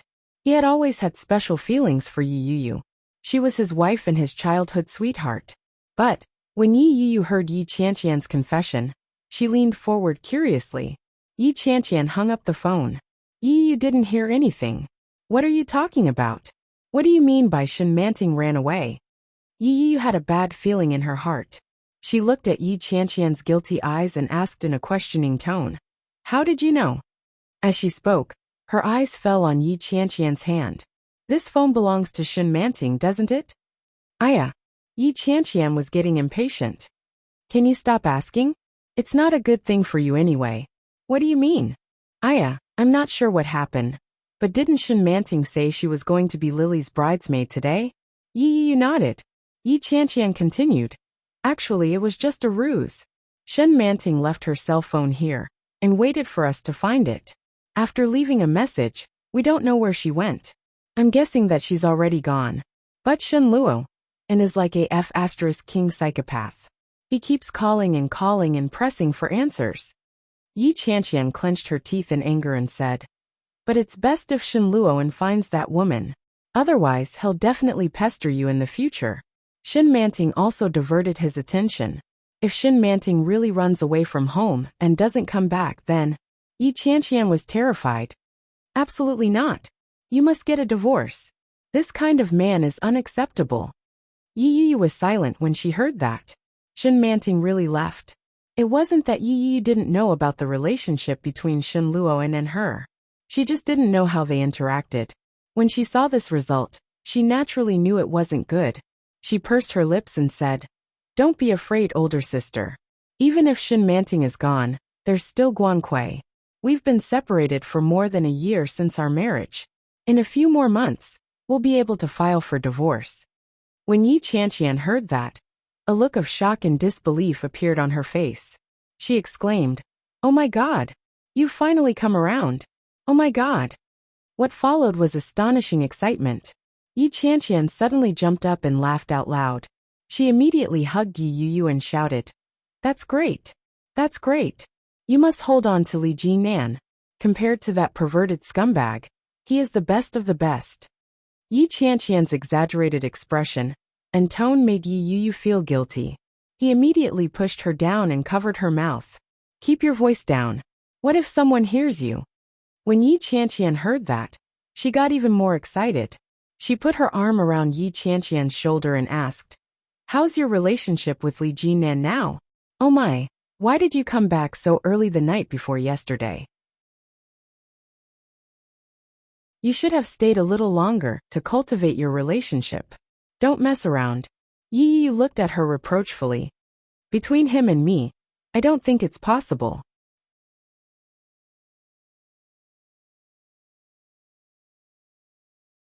Chapter 1452. Yi Qianqian didn't know about Yi Yu's concerns. She patted Yi Yu's shoulder excitedly and rebuked her. "It's not that far away. As long as you get a divorce, everything will go smoothly. GM Li is very interested in you." Yi Yu didn't want to continue the conversation. She pushed Yi Yu away and said, "Let's go. There are many people here.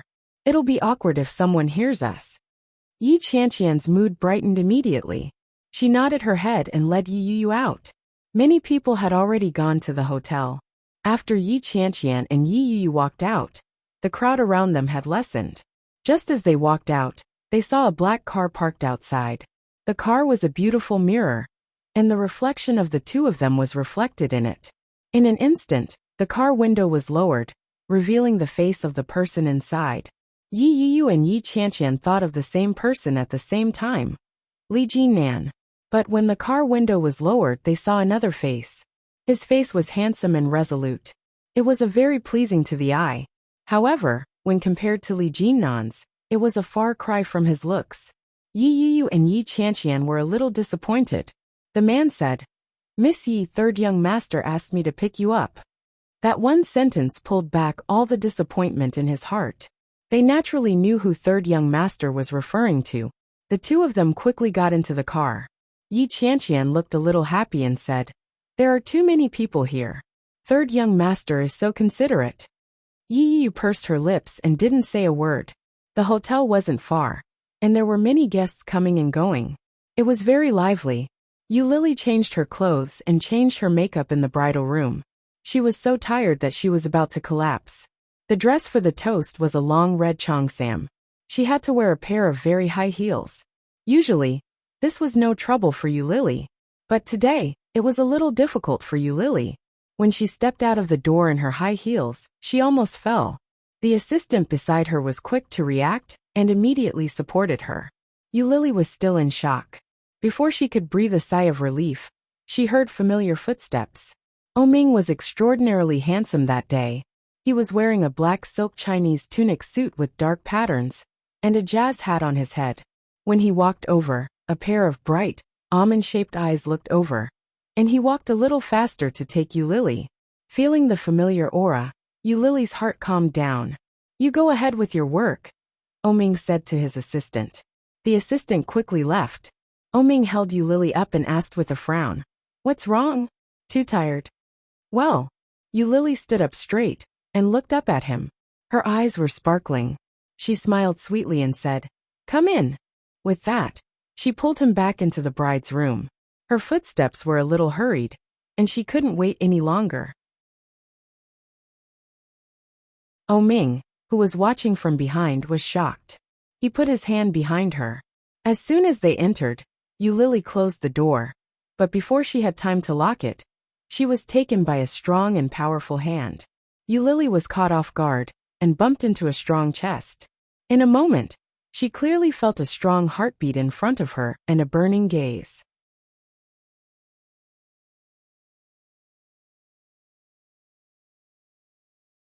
Chapter 1453. The assistant stood outside for a few minutes, guessing that something unspeakable was going on inside. She took a look and saw that 5 minutes had passed before she knocked on the door again. But this time, the door opened quickly. The assistant was surprised. So fast. The person who opened the door was Ming. Ming's black Chinese tunic suit was still the same. It was very neat and tidy, without the slightest hint of disarray. It gave off a sense of propriety and respectability. The assistant was even more surprised when she saw it. Could it be that she was wrong? Ming looked at the assistant and said, "Help her touch up her makeup." With that, he walked away. When the assistant walked in, Lily's face was abnormally red. The lipstick on her lips had been smeared on her makeup. Lily was in the middle of putting on makeup in front of the mirror. When she saw the assistant come over, she put down the cotton pad and said, "You're more professional. You do it." The assistant touched up Lily's makeup and quickly took her out. Lily toasted along the way. There were many friends of Qiao Ziqing and Huojin, as well as various relatives. Lily's legs felt like they were about to break. Ming supported her along the way. Their bodies were pressed against each other, and there was no gap in their warmth. That kind of distance made the two people who hadn't seen each other in a long time even more restless. The torment was too torturous. After Ming calmed down a few times, he finally drank some wine with his buddies. By the time it was over, it was already very late. Lily sat alone in the bride's room, waiting for Ming to finish. But as she waited, she quickly fell asleep. In her dreams, she felt like her body was floating like a boat. She floated on until she finally reached the side of a warm lake. She opened her eyes tiredly and found her surroundings dark. Ming was beside her. When he sensed that she had woken up, he asked, "You're awake?" Lily got up and looked out the window. She yawned. "We're not home yet. I'm so tired." Soon, Ming reached out and took her hand. When he saw the beautiful and exquisite diamond ring on her finger, he smiled in satisfaction and said, "If you're tired, sleep a little longer. I'll carry you back later." Lily leaned on his shoulder and glanced at the driver who was driving. Then she quickly kissed him on the cheek. There was a big red mark on Ming's face, which looked sexy and funny. The driver in front glanced back through the rearview mirror, but he didn't dare to look too much. He immediately turned his eyes away. Ming's expression was the same as usual. It was as if he didn't feel anything. His lips still had a faint and evil smile. However, the hand that was holding her tightened slightly. His well-defined fingers shuttled back and forth between her fingers, and the speed was getting faster and faster. Lily didn't react at first, but soon, she felt her face burning. She clamped his hand hard and looked at the driver in front. When she found that he wasn't looking at her, she quietly breathed a sigh of relief. However, Oming seemed to have done it on purpose. He asked, "Why are you clamping it so tightly?" Hearing this, the driver immediately looked over with curiosity and surprise in his eyes. Lily's face was burning hot as she exclaimed, "What the hell?"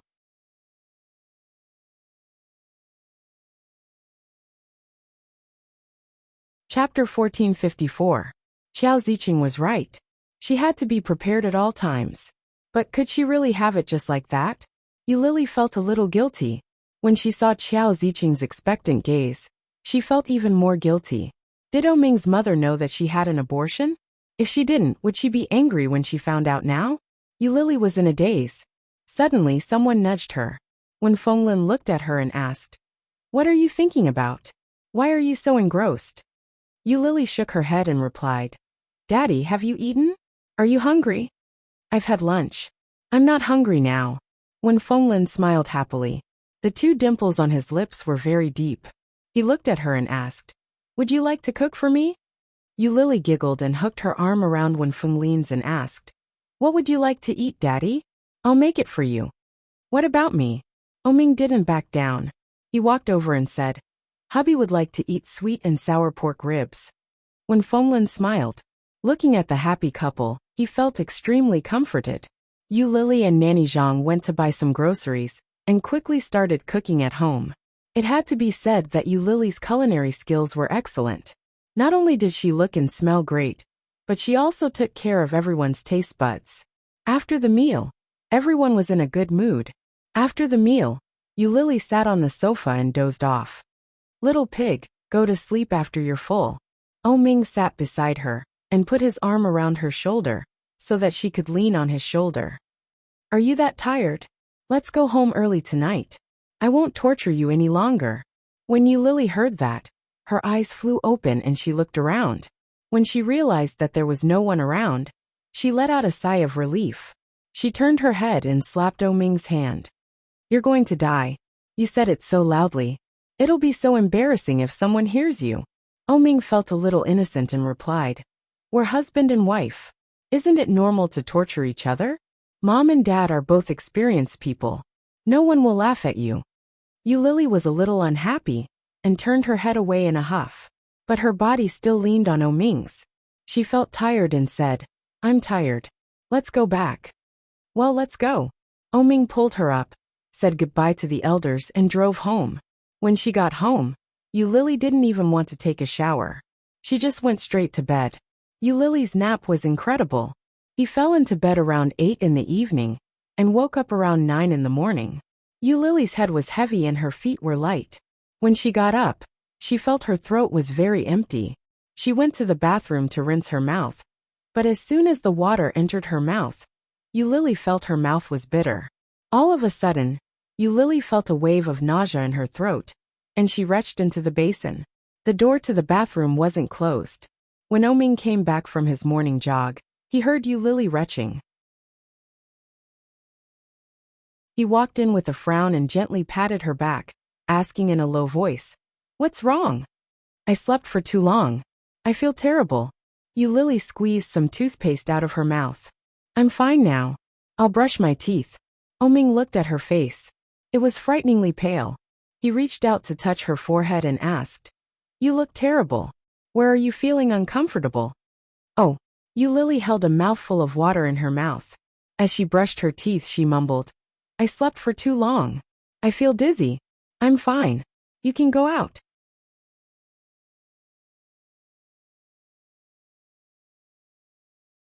Chapter 1455. When Oming saw this, he felt that things weren't that simple. He reached out and patted her back. "Are you feeling unwell from hunger? You slept for more than 10 hours." Lily retched, but nothing came out. She waved her hand and said, "I'm fine. I'll brush my teeth first." In the time it took to brush her teeth, Lily vomited twice. Again, nothing came out, but her body felt even more uncomfortable. After rinsing her mouth, Lily felt like she was about to collapse. She stumbled back to the bed and lay on her stomach. Oming picked her up and walked out without saying a word. Lily was about to vomit from the shaking. She groaned in discomfort and impatiently complained. "What are you doing? I'm going to vomit. It's uncomfortable. I'll take you to the hospital for a checkup. You've never been like this before. You must be sick. You don't have a fever. Maybe you're dehydrated from sleeping for too long and have a heat stroke." Lily gave up struggling. She lay on his body and lazily enjoyed the service of a human car. When they got into the car, Lily leaned against the seat in a daze. She looked at the scenery along the road and didn't say a word. She didn't even want to move a finger. When they arrived at the hospital, Lily was still weak. Oming had to carry her in. There were many people in the hospital. Oming had acquaintances in the hospital, so he didn't have to wait in line to get checked. Lily didn't have a fever. Her body temperature was a little low. Her face was pale, and her limbs were weak. She was nauseous and retching. The old doctor looked at Lily's condition again. After asking a few questions, he took off his glasses and placed them on the table. "Go to the obstetrics and gynecology department for a blood test." Obstetrics and gynecology department? When they heard that word, Oming and Lily were stunned. They thought they had heard wrong. "Doctor, did you just say obstetrics and gynecology department?" Oming found it hard to believe, but the smile on his lips continued to spread. Soon it spread all over his face. He said, "You mean my wife is pregnant? Is that true?" Oming's voice was a little loud. It sounded a little intimidating in the office. The old doctor picked his ear in disgust and said, "How would I know? We'll only know after a checkup. Go and check. I can't guarantee that there's a child." "Aha!" Oming almost jumped up. He took Lily's hand and said, "Let's go and see the gynecology department." Lily was still in a daze. She hadn't recovered from the shock when she heard the words. Being pulled by Oming, she lost her balance and leaned to the side. It wasn't much, and Lily managed to stabilize herself in an instant. In an instant, Oming held her in his arms and protected her like she was a treasure. Seeing that she was safe and sound, he said, "Be careful. Take care of the child." Lily was shocked. The old doctor was even more disgusted.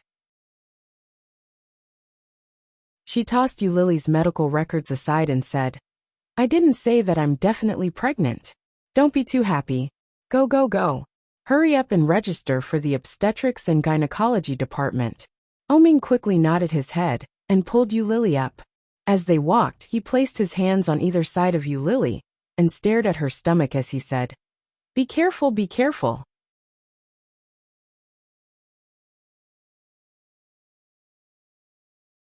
Chapter 1456. Lily's slightly lonely expression made Oming's heart ache. He placed his warm palm on her shoulder and said softly, "No, you can be pregnant. Didn't the doctor say that there is a possibility that you are already pregnant? You have to believe the doctor. Let's go. We'll know after a checkup." Lily's heart felt a little uneasy, and she was always a little timid, but her desire for a child was very strong. After thinking about it again and again, Lily followed Oming to the obstetrics and gynecology department. After a series of examinations and inquiries, the senior female doctor pushed up her glasses and said, "You are pregnant." Lily was stunned by the few words that were spoken so casually. Oming acted as if he had won a prize. He laughed loudly and said, "Really?" Oming's reaction was too exaggerated. The doctor was already used to it. She nodded and continued to ask, "How long has it been since your period came?" "Great. That was great. You are really pregnant." Oming hugged Lily excitedly and shouted, "Lily, did you hear that? Pregnant. Pregnant." Lily still couldn't believe it and said, "Didn't they say that it is difficult for me to get pregnant? My uterus is cold. If you have a cold uterus, you need to pay more attention. It is more difficult to get pregnant, but it is not impossible. You need to be careful when you exercise. It is not easy to protect the fetus with a cold uterus."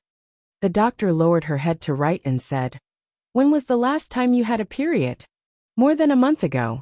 About 5-6 weeks. It has been so long. Didn't you notice it?"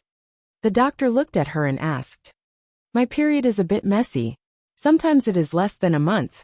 Sometimes it is 2 months, 3 months. The doctor frowned and said, "You can't be like this. How can you not take care of it? When did you start to feel uncomfortable?" "A few days ago. I am very tired and sleepy every day. And I can't eat, especially at our wedding a few days ago." "You just had your wedding a few days ago? Don't be too tired. I saw that you had an abortion before. And it was twins, right? A cold womb is probably the aftereffect of having an abortion. You didn't recuperate well during your confinement period, so your body is left with a lingering illness." The doctor asked meaningfully, "Do you have sexual intercourse frequently?" Ahem. Lily was a little embarrassed. "Apart from my period, I have it every day." When the doctor heard that, she took a deep look at Ming and said, "Young man, you're in good health. But next you'll have to control yourself when you're pregnant. From your reaction, you're still in the early stages of pregnancy. Now is the most dangerous time. Don't do strenuous exercise. It's not good for the baby, and the pregnant woman will also feel uncomfortable." Yes. Ming's eyes narrowed as he smiled. "I definitely won't. I'll prescribe you some health supplements to supplement your calcium. Go and have a checkup. You can go back when you're done." The doctor returned the medical record to Lily. Ming quickly picked up the medical records and carefully protected Lily as they walked. Be careful. The doctor found it funny, but at the same time, there was envy in his eyes. He shouted, "Zhao Hong." After Lily was done with the examination, Ming was grinning from ear to ear the whole time.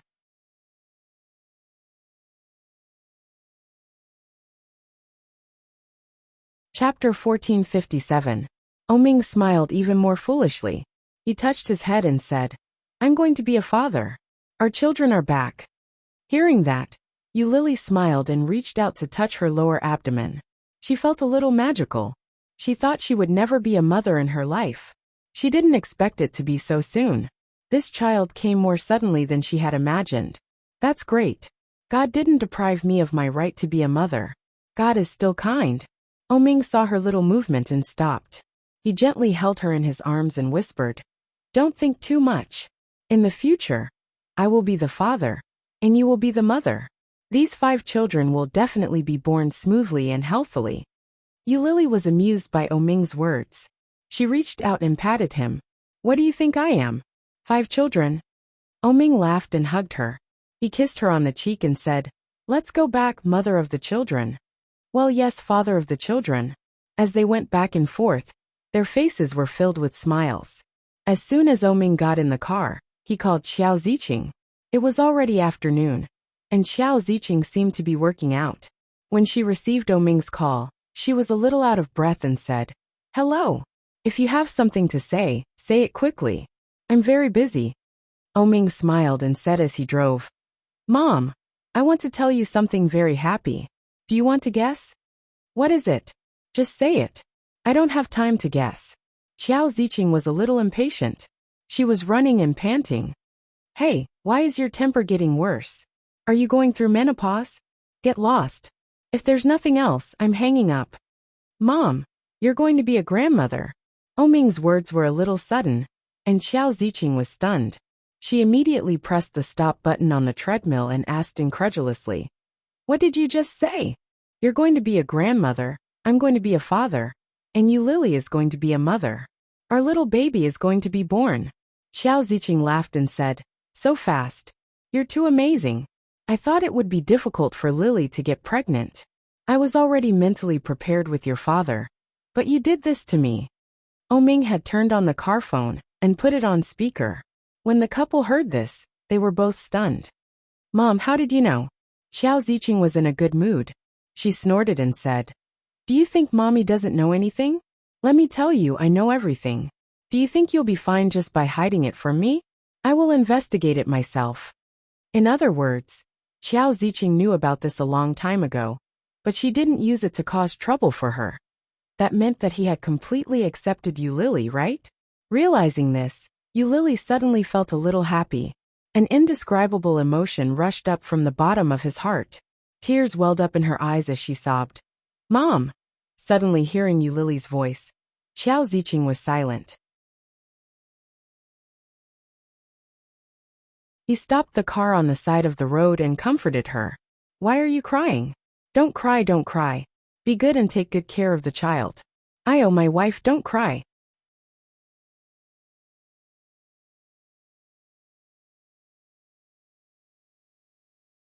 Chapter 1458. Silly child. Qiao Ziqing's voice contained a hint of laughter. What's the use of blaming you? You're still my only daughter-in-law. Hearing this, Yulili sobbed even harder and burst into tears. Oming was at a loss. For a moment, he didn't know whether to hug her or hold her. He frantically wiped her tears and said, Don't cry, don't cry. On the other end of the line, Qiao Ziqing laughed and said, My silly son, during pregnancy, your emotions fluctuate greatly. It's normal to cry and laugh. Why are you acting like the idiot next door? When she heard Qiao Ziqing's mocking words, Yulili's sobbing stopped, and she burst out laughing. This made Oming's cheeks turn red. He said, Mom, my wife is still here. How can you say that? On the other end of the line, Qiao Ziqing laughed even more happily and said, Do you have times when you're shy? All right, I'm not talking to you anymore. I'm going to coax my wife. Oming hung up the phone and took a tissue to wipe her tears. But he found that Yulili's body was trembling slightly. He lifted her face and saw a big smile on her tear-stained face. Oming was speechless. This pregnant woman's emotions fluctuated greatly. One moment she was crying, the next moment she was laughing. But seeing her smile, Oming relaxed a lot.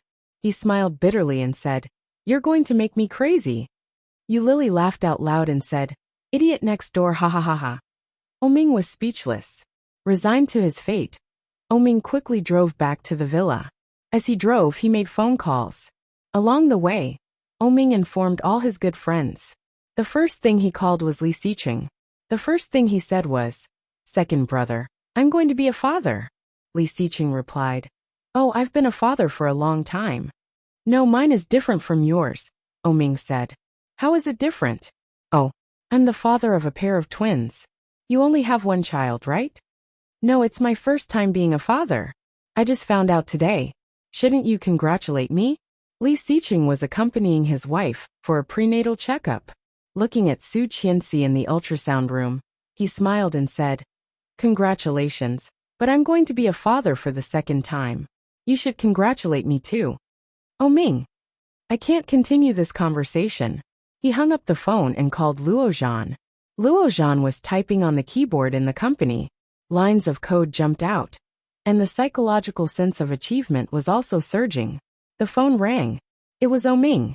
Before Luozhan could say hello, he heard Oming shout, Luozhan, I'm going to be a father. Luozhan's hand on the keyboard trembled, and all the code on the computer was gone. His first reaction was to shout, F***CK. He laughed out loud and said, My wife is pregnant. I'm finally going to be a father. Look at you, you're already 32 years old. Why don't you go find a partner and have fun? Luozhan silently restored the data and said, Didn't you just get married yesterday? Don't you usually get pregnant after half a year? Why don't you follow the rules? This is too much.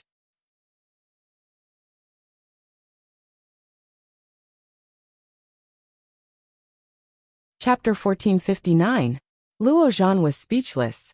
I can't continue the conversation. Hearing the sound of the phone being hung up, Oming suddenly felt a sense of satisfaction. Following that, he made a lot of calls to his other friends. Oming was extremely happy. When he got home, Yulili couldn't take it anymore. She collapsed onto the bed and fell asleep. Oming hugged her and slept in his clothes. His lips curled up, and he was in a good mood. She slept for the whole day. Yulili's head was spinning. When she woke up, Oming was no longer by her side. Oming. Yulili called his name, but there was no response. She put on her slippers and opened the bedroom door. She heard a light noise outside. She walked downstairs and saw Oming busy in the kitchen. He was very busy. When she got closer, Yulili was surprised. She burst out laughing and asked, You're actually cooking? When Oming heard that, he was caught off guard. His hands were scalded. He immediately pinched his ears and laughed. I'm making soup. It's very simple. After it's done, I just need to add salt. Did you add salt? Not yet. I'm afraid I'll add too much. You know better than me. Come over and add salt. Oming waved his hand. He put down the spoon in his hand and picked up the salt jar. Yulili walked over slowly. After washing her hands, she added seasoning to the soup. Do you have parsley? No. Oming suddenly realized and said, no wonder I always felt that something was missing when I bought the ingredients. It was the parsley. I'll go buy it. No need. I'll drink it all the same. Yulili scooped some into a bowl and tasted it. She was a little surprised and said, it's quite fragrant. You should try it too. Really? Oming suddenly felt that he was amazing. It's my first time making soup. As he said that, he took a sip and frowned. Are you serious? There was only the taste of water. The ingredients hadn't even been boiled yet. It tasted terrible. Yulili saw his expression and said, it's quite delicious. It's much better than the first time I made soup. Really? Sure enough, I'm talented in everything I do. When I become a father in the future, I'll definitely be a good father. As he said this, he laughed foolishly and said, do you think it will be 5 boys or 5 girls? Yulili almost choked. She elbowed him and laughed out loud. Get lost. I think 3 girls and 2 boys would be better, Oming said with a serious face. In that case, our family will have 3 little princesses and 2 little knights. Why not a prince? The prince is the princess's partner. You can't have him so casually. Yulili couldn't help but smile. She looked up and saw his bright and deep peach blossom eyes. She put down the bowl in her hand and hugged him. Thank you, Oming. The gentleness on Oming's face deepened. He held her in his arms and whispered, are you thanking me for giving you such a handsome husband? Go away, shameless. Yulili patted him and smiled. I thought I wouldn't be able to have children in the future. Ever since the twins. Don't mention that. Oming covered her mouth and said, the quintuplets will be angry. Yulili was speechless. What's with that look?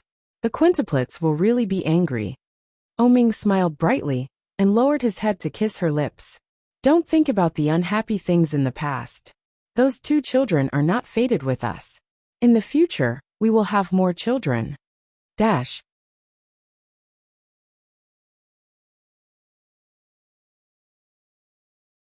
Chapter 1460. I hope so. Yulili leaned against Oming's chest, feeling a little guilty. The arrival of this child was a little sudden, and her heart had always had a kind of surreal feeling. It was another night of overtime. It had been a week since Oming and Yulili had gotten married. Yiyu hadn't seen Li Jinan for a week. She had heard that Li Jinan had been on a business trip abroad and was very busy. Many people hadn't seen him and didn't know where he had gone. In fact, even she didn't know about it. Yiyu's feelings had been a little complicated these days. Perhaps it was a common problem for humans. They would always pay attention to someone they had slept with, even though she knew it was impossible for her to be with him. The lack of any news made her very concerned. Yiyu tried hard to put those thoughts aside and went out. Just as she hailed a cab, she received a text message on her phone. It was from a familiar number. Shenluoan, do you have time these days? I have something to discuss with you. Yiyu stared at the number for a long time before closing the page. Her phone vibrated again. It's about the divorce. Yiyu was stunned. Shenluoan wants to divorce me? She stared at the string of words for a long time. An inexplicable feeling rose in her heart. Am I finally going to be liberated? But deep in her heart, there was a ferment of pain. Wave after wave, it gripped the tip of her heart, and it was difficult to bear. Tears welled up in her eyes, and Yiyu laughed out loud. She stared at the string of words on her phone and took a deep breath. Let's get divorced. Everyone will feel better after a divorce. But this time he wants a divorce. Who is it because of? Shen Manting? Or Guangquei? Yiyu felt a little upset and replied. When? Shenluoan as soon as possible. Ha! Yiyu returned home, took a shower, and collapsed into bed. She slept until dawn. The next day, she went to the office and applied for leave from the HR manager. Her leave was quickly approved, and she bought the fastest ticket back to the capital. It was another foggy day. At a glance, it was all gray. This is the capital. Just like the people in the imperial capital. No one could see through them. She called Shen Luoan, but he seemed to be busy. After a long time he picked up the phone. Hello? Have you arrived? Yeah, I'm at the airport. Where can I find you? Yi went straight to the point. There was silence on the other end. She waited for a few seconds before asking, What's wrong? Are you that impatient? Shen Luoan's voice seemed to carry a hint of bitterness. His indescribable emotions seeped into her heart. Her heart ached, and she felt a lump in her throat. She almost couldn't hold back her tears. The feelings they had built up over the years couldn't just disappear like that. For many years, she had dreamed of marrying her beloved brother Luoan.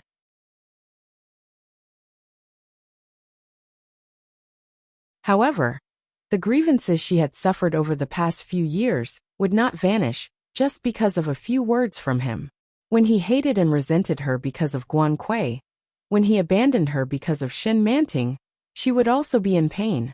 When there was no trust in a relationship, there was no need to continue it, no matter what their relationship was.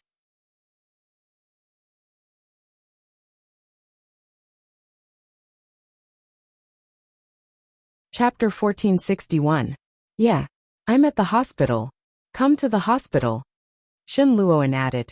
This is the hospital you came to the last time. With that he hung up. Yi laughed bitterly. The last hospital was the one Guan Kui had been in. His meaning couldn't be any clearer. Shen Luoan was with Guan Kui. Yi hailed a cab to the hospital. She quickly found the ward she had been to the last time she had visited. Inside the ward, Guan Kui sat in her wheelchair. In her hands was a beautiful white wedding gown. Her face was filled with a blissful smile as she asked, Mommy, do you think I look good in this wedding gown? The wedding dress was huge. It was adorned with extravagantly beautiful sparkling diamonds. She gestured to herself and looked at Yi Tian with a radiant smile. Shen Luoan bought me this wedding dress. I love it so much. Yi Tian looked at Guan Kui warmly and took the wedding dress from her with both hands. She gestured to Guan Kui and said, When Shen Luoan comes back, Mommy will help you change into this. We'll wear it for him to see. Yi felt a dull pain in her chest. She stopped at the door of the ward and looked in. She saw her biological mother smiling warmly in front of another girl. Her heart was numb. Hadn't I been like this all these years? It didn't seem to make any difference. The sound of leather shoes came from behind her. It was the sound of calm and steady footsteps. Yi turned her head. At a glance, she saw a face that she was all too familiar with. Shen Luo, and seemed much more tired than the last time they had met. His cheeks were sunken, and there were dark circles under his eyes. There was a faint green ring around his lips. He looked much more haggard. He must have had a hard time these past few days. Was it because of Shin Manting? Or was it because of Guan Kui? Or was it because of me? Yi couldn't help but laugh at that thought. Shen Luoan looked at her and asked, You're here? Looking at Shen Luoan, Yi's lips curled up into a smile as she said, Isn't that obvious? When can we sign? I'm very busy. Shen Luoan gazed deeply into her eyes. Then he averted his gaze and looked inside. Guan Kui and Yi Tian were both looking in their direction. It was obvious that they had noticed their presence. Guan Kui waved at Shen Luoan and smiled sweetly. Luoan. Shen Luoan smiled gently at her and said, Let's do it now. You'll be free in the future. Her eyes were looking at Guan Kui, but her words were directed at Yi. She suddenly thought of what Shen Luo and had said on the phone just now. Are you that impatient? Yi's heart sank. When she reached the Civil Affairs Bureau, Yi took out the marriage certificate that she had treasured for a long time. When she replaced it with a divorce certificate, her heart didn't waver at all, as if that was how it should be. When they left the Civil Affairs Bureau together, he seemed to be in a terrible mood. As soon as he stepped out of the door, he lit up a cigarette in frustration. Originally, Shen Luoan did not like to smoke. When Yi saw the way Shen Luoan was smoking, the first person that came to mind was Li Jinan. Li Jinan was the most good-looking man she had ever seen smoking. Shen Luoan noticed that she was a little distracted. Annoyed, he took a step forward and held her arm.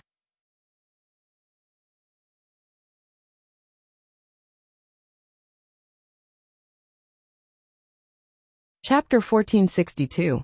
Shen Luoan looked into her eyes with a violent rage. His grip on her arm tightened as he said, Yi Yu, don't you like me very much? Don't you love me? Why have you changed so quickly? When Yi Yu heard that, she looked into his eyes. Her initial helplessness slowly faded. When he saw the look in Yi Yu's eyes, Shen Luoan's heart grew colder. This pair of eyes that used to light up whenever they looked at him. This pair of eyes that used to smile whenever they saw him. Now, how did it change? Everything was different from before. Shen Luoan's grip on her hand tightened. An indescribable emotion welled up in his chest, threatening to burst out. Mr. Shen, please conduct yourself with dignity. Yi Yu's voice was calm and distant as she waved her hand away. Shen Luoan's grip on her hand didn't loosen in the slightest. Yi Yu looked into his eyes with a hint of sarcasm. What do you mean by this? Get your ex-wife back. What about the one in the hospital? She can't take any provocation now. She had heard about Guan Kui's illness. Even under such circumstances, Shen Luoan was willing to divorce her and marry Guan Kui. After all these years, he had treated her with true love. Yi Yu's face was full of sarcasm. It made Shen Luoan's heart ache. Suddenly, he felt a lump in his throat. Shen Luoan looked at the woman in front of him. Her eyes were still the same, but the distance between them had grown further and further apart. The childhood sweetheart he had once been so familiar with had become a stranger in the blink of an eye. They looked at each other without a word. Looking back, all that was left was the distance between them. Yi Yu. Shen Luoan's voice was a little hoarse. He held the cigarette between his fingers. The smoke rose into the air and clouded his eyes. Do you still love me? Yi Yu stared at him for a moment before softly replying, I did. I did. Shen Luoan had gotten the answer he wanted. It was just that his heart felt even more empty. He released Yi Yu's hand and laughed bitterly. He put out the cigarette in the trash can beside him. Then, he got into his car and headed in the direction of the hospital. Yi Yu watched his back view from behind. Her heart couldn't help but tremble. Do you still love me? On countless nights, Yi Yu would ask herself the same question. Do you still love Shen Luoan? Still love. However, she could no longer afford to love him. Goodbye, Shen Luoan. Yi Yu stood rooted to the spot for a long time before taking a step forward. However, just as she was about to move, a black Bentley by the roadside whistled. Yi Yu looked in the direction of the voice and saw half a face peeking out from the window of the back seat. Her eyebrows were exquisite like a painting, and her lines were cold and firm. At this moment, a pair of phoenix eyes were looking straight at him, calm and profound. It was faint, but it made Yi Yu's heart flutter. She walked over. Before she reached the car, the chauffeur opened the door for her. Until they sat down, no one spoke. There was a faint scent of aromatherapy in the Bentley. As Yi Yu sat, she couldn't help but look out the window. Among the cars coming and going, there were also many men and women who were about to divorce, or had already divorced, driving side by side. But what were their feelings like? She turned her head to look at Li Jinnan and asked, How did you know I was here?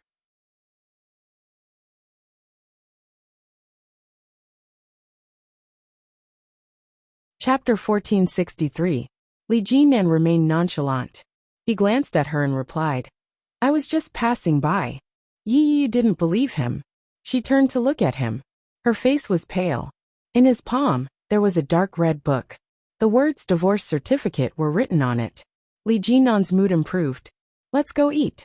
What do you want to eat? Li Jinnan moved closer to her and held her tightly clenched hand. Yi Yu's hand stiffened. She instinctively wanted to withdraw her hand. However, Li Jinnan's grip tightened. Without a word, he flipped open the dark red booklet in her hand. When he saw Yi Yu's photo on the booklet, he felt relieved. Yi Yu looked at him and allowed him to hold the divorce certificate. Li Jinnan didn't look well either. His eyes were dark, and his facial features were more pronounced than they had been a week ago. He had lost weight. However, compared to Shen Luoan, his condition was undoubtedly much better. I don't feel like eating. Yi Yu turned her head to look out the window. She was feeling a little down. Oh right. Jiemli, I want to resign. Li Jinnan paused in the middle of flipping through the divorce certificate. He glanced sideways and saw her frail back. He closed the divorce certificate and asked, "Why?" "I don't want to work anymore." "You don't think I'm being treated well?" "No. I just want to change places. I don't want to stay in Kingstown anymore. I want to have some fun on my own for a while." Yu kept looking out the window. The scenery flashed past her so quickly that it made her dizzy. "Where are you going?" "I don't know." Yu turned her head to look at him and smiled. She was probably going to a place far away where no one knew her, and start over. Regardless of whether it was Kingstown or the capital, no one needed her anymore. She had once thought that the mother she loved the most in her life had become someone else's mother. The man she had once loved the most was about to marry Guan Kui, and hated her to the core. She had no feelings for the Shun family, and even less for the Guan family. As for Kingstown, Yi Qianqian could go find her own happiness. She would only do some trivial work in the company, and could be replaced at any time. No one needed her anymore. At that thought, Yi's heart ached. Tears welled up in her eyes, but she quickly suppressed them, and turned to look out the window. Li Jinan could tell that she was in a bad mood. He put the divorce certificate back and nodded. "That's fine too. I'll go with you." Yi's heart tightened. She shook her head and said, "There's no need. You still have a lot of work to do in the company.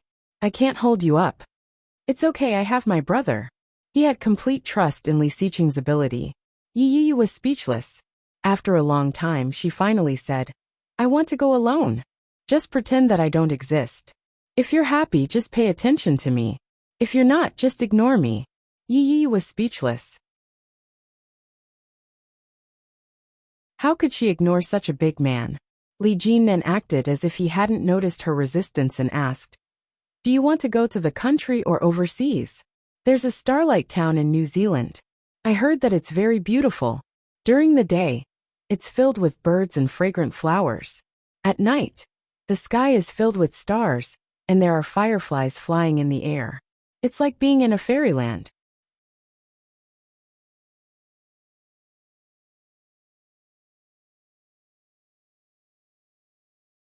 Chapter 1464. When I grow up, I want to go to New Zealand. I heard that there's a small town called Starlight. During the day, it's full of birds and flowers. At night, wow, there's a sky full of stars. There are fireflies everywhere. It's so beautiful. It was just like the plot of an anime. Brother Luoan, can you take me there next time? Back then, Shun Luoan smiled and lowered his eyes to look at her. There was an indescribable tenderness in his eyes. He nodded and said, "As long as our Yu is happy." The words were still the same, so familiar. However, the person sitting beside her had changed. His heart felt like it was being gripped by a devil's claw. It was so unbearable that he couldn't breathe. Yiyu's vision blurred, but she quickly lowered her head and turned her head away.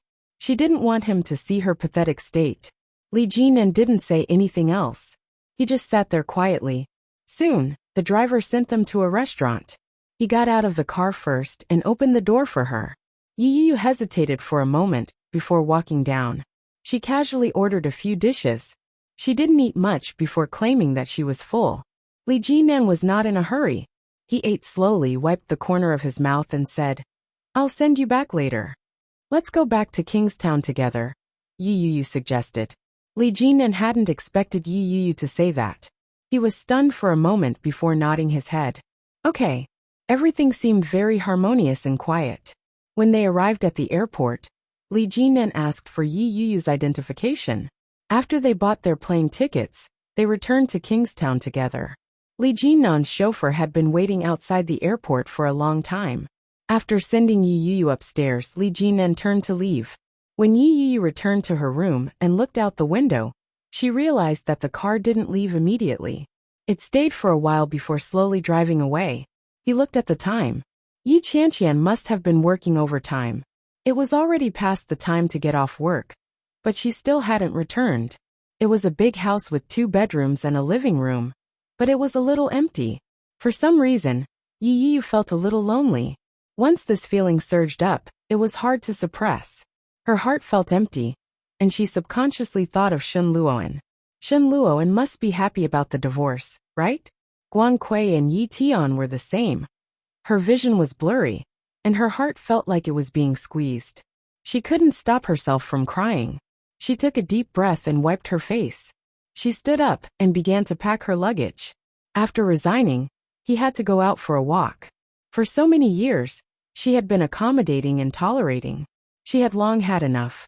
But where was he going? Li Jinnan's mood was a little strange. After so many days of running around, he didn't feel as good as he had imagined when he saw them divorce. It was obvious that Yu was devastated. But it didn't matter. There was still a long way to go, and things would slowly get better. However, he had to call and ask for leave as soon as possible. Li Jinnan called Li Xiqing. The other side seemed to be busy. The sound of children playing was very loud, and it could be heard clearly over the phone. Wrong number? Or are you looking for me? Li Xiqing did not mince his words. This guy would never come to a temple without a reason.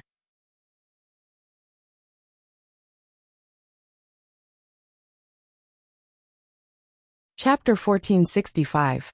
It was a romantic tourist destination with men and women of all colors. By the time Yu reached the hotel, it was already the next morning.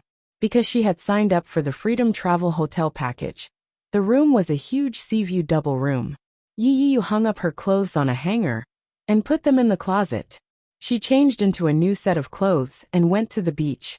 The sky was high and the sea was wide. The turquoise seawater gurgled. The sunlight shone on it, and the light reflected off the bodies of the passers-by. It was so dazzling that it made one feel hot. Yu was wearing a floor-length dress, classic beach slippers, a sun hat and sunglasses. As she watched the tourists from all over the world frolicking and chasing each other, her mood seemed to have lightened. She ordered a glass of fruit juice and found a beach chair by the water's edge to sit down. She lifted her dress a little, and the seawater rushed up to her ankles. It was very cold, but it was very comfortable in such weather. Yu kicked it a few times and leaned back comfortably on the chair. She closed her eyes. After about 10 minutes, someone came over and said, "Miss Yi, your drink is here." It wasn't the fluent English that she had just heard. Instead, it was a deep and formal Mandarin accent. The voice was very clear and familiar. When Yu heard the voice, her eyes flew open. She turned her head and saw the determined face of a man. Li Jinnan was wearing a pair of sunglasses and a plain white linen shirt. It accentuated his already bulging muscles, making them look even more well-proportioned and sexy. "Why are you here?" Yu sat up immediately and looked at him in disbelief. "You followed me?" she asked in surprise. "Of course not. I signed up for a tour with you. Have you forgotten?" Li Jinnan was unruffled. He didn't seem embarrassed at all that he had been exposed. Instead, his expression was indescribably natural. He sat down beside Yu and said, "We just boarded the same plane. Didn't you see?" Yu found it a little illogical. She looked at him and said, "How is that possible? You must have been following me. How could there be such a coincidence?" "I don't know why it's such a coincidence." Li Jinnan suddenly leaned in and slowly said, "Perhaps it's fate. Wherever you are, my body can't control itself and automatically follows you." When Yu heard that, she laughed angrily and said, "Nonsense. There's no such thing as fate. You're just following me." Li Jinnan removed his sunglasses and chuckled as he replied, "Yeah, I'm following you. But I'm following you openly. You just didn't realize it. Don't blame me." "Excuses." Li Jinnan raised his eyebrows slightly. He raised the drink in his hand and said, "It's a vacation. Of course, it's only fun when there are at least two of us. If you're alone, you'll only get more bored." Yi didn't want to pay any attention to him. She snatched the drink from his hand and took a deep gulp. She sat down on the chair and stared ahead angrily. Li Jinnan followed suit and sat down. He gazed into the distance. The golden sunlight sprinkled down, plating the originally clear mirror-like surface with a layer of crystal light. Magnificent and magnificent. Flocks of seagulls swept across the water, energetic and flamboyant. Everything was just perfect. He turned to look at Yu and asked, "What's the point of just sitting here? Why don't I take you somewhere fun?" Dash.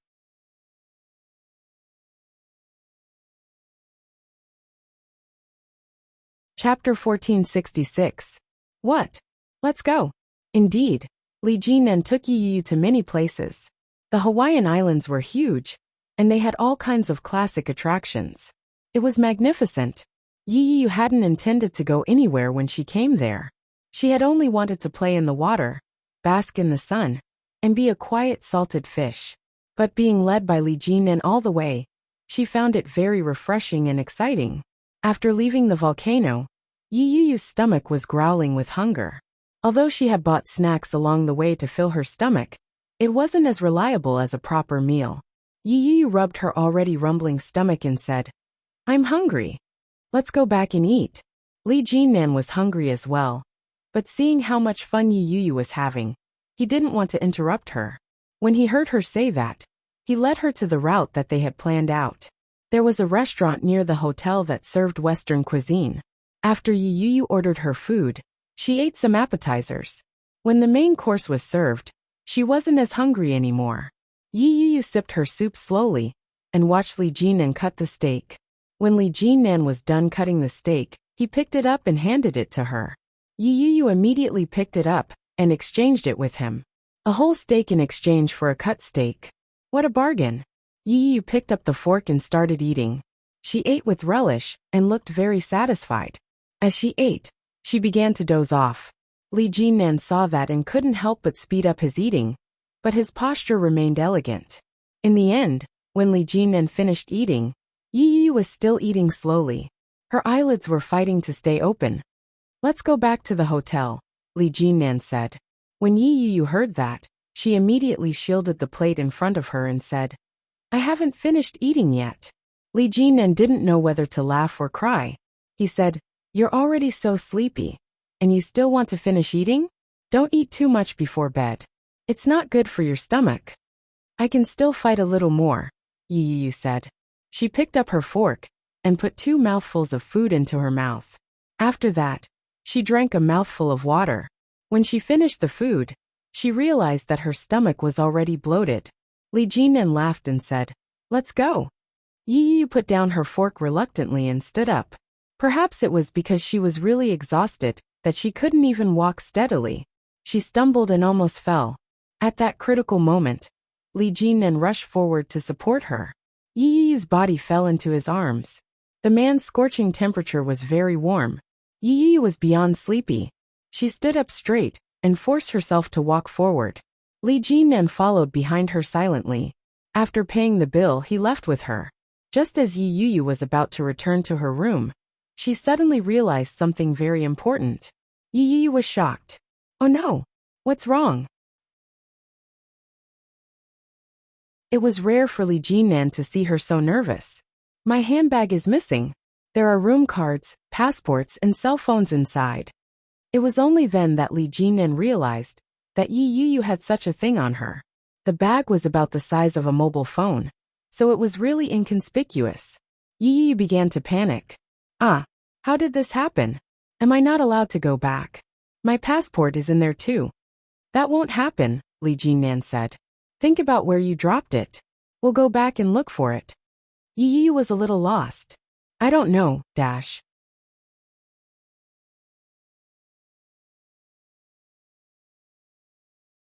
Chapter 1467. Li Jinan didn't know what to do with her. In exasperation, he took out his room card and said, "Why don't you sleep in my room first? I'll go back and look for it.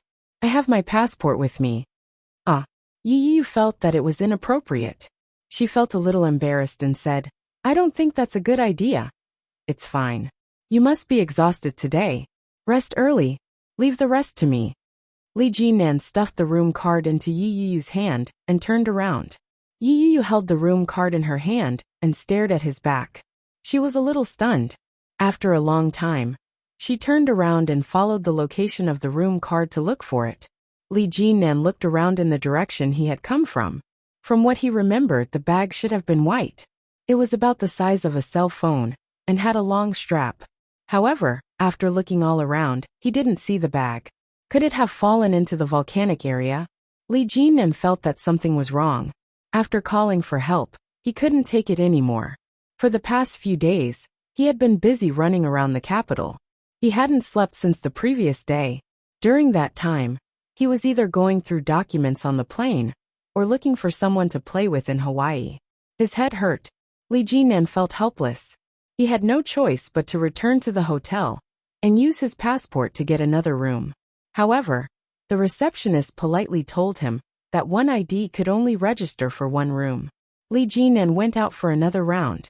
He realized that all the hotels nearby were either too far away or fully booked. Apart from some of his ID, he didn't have anything else on him. After going around in circles, Lee Jinan returned to the hotel he had been at. After informing the receptionist that he had lost his room card, he gave her the room number and paid for a new room card. He returned to the room Yu was in. When Lee Jinan opened the door, his mind was filled with thoughts of how to explain his actions to Yu. Actually, he hadn't intended to stay in the same room as her.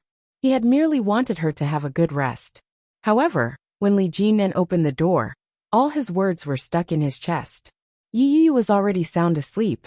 She had only taken off her shoes and was curled up on the blanket.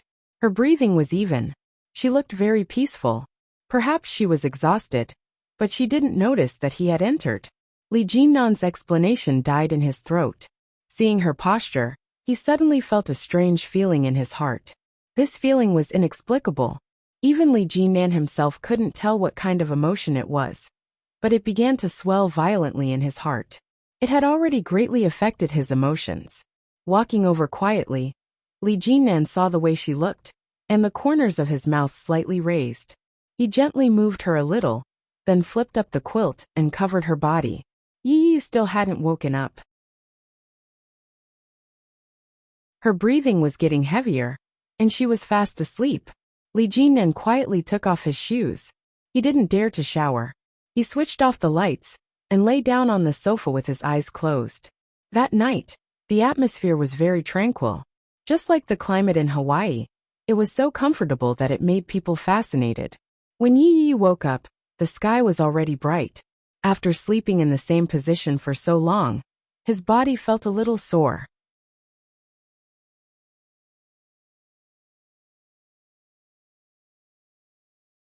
Chapter 1468. Yu's heart skipped a beat. She suddenly turned her head. When she saw Lee Jinan, she suddenly breathed a sigh of relief. Lee Jinan seemed to have heard the movement. He frowned, then opened his eyes and looked over. When he saw Yu's shocked expression, he immediately sobered up. Lee Jinan sat up and looked at her. "You're awake? You. I couldn't find your bag. One ID can only be used for one room, so." Yu was a little embarrassed. She stood up and said, "GM Lee, thank you." "You're welcome." Lee Jinan looked at the time and said, "Let's go for breakfast." Yu had a good sleep, but the dark circles under Lee Jinan's eyes had deepened. Well, after sleeping on the sofa for the whole night, Yu felt even more guilty, but she didn't say anything. She went straight into the bathroom to wash up and then came out. Lee Jinan was on the phone. When he saw her come out, he didn't have much of a reaction. He said to the person on the phone, "Well, I have to go. Goodbye." Yu felt a little strange. Staying in the same room with Lee Jinan, she had a very strange feeling in her heart. It was like having an affair. Although she and Shin Luoan were divorced, perhaps because this idea was deeply rooted in her heart, Yu couldn't get rid of it. Bah, bah, bah. What affair? Although she had slept in the same room as Lee Jinan, at least nothing had happened. Yu encouraged herself. By the time she put on her shoes, Lee Jinan was already done. "What do you want to eat?" "I'm fine with anything." Yu was very easygoing and followed Lee Jinan to the dining room. There were many people with Asian skin in the dining room. Yu felt very close to him. "Are you used to it?" Lee Jinan opened the menu and asked casually. "It's fine. I feel quite comfortable here." Yu looked around and was in a good mood. Lee Jinan looked up at her, and his lips were slightly raised. He seemed to be in a very good mood. After ordering something, he handed the menu to the waiter. With his long fingers crossed, Lee Jinan looked at Yu and said, "In the future, do you have any plans?" Yu thought for a moment and shook her head. "Not at the moment. I want to play for a while. The world is still very big, and I want to see it." "Yeah, Li Jinnan put his hands down and nodded his head. This kind of life isn't bad, but I feel that young people should strive harder. At your age and in your current state, it's the best time to work hard. Yi Yu knew what he meant and asked, "You want me to act? I have a few good roles recently." Yi Yu smiled. "I think it's better to live a simple life. After I come back from my vacation, I want to learn something to enrich myself. Then, I'll find a small place with mountains and rivers to live." Such a life was poetic and beautiful.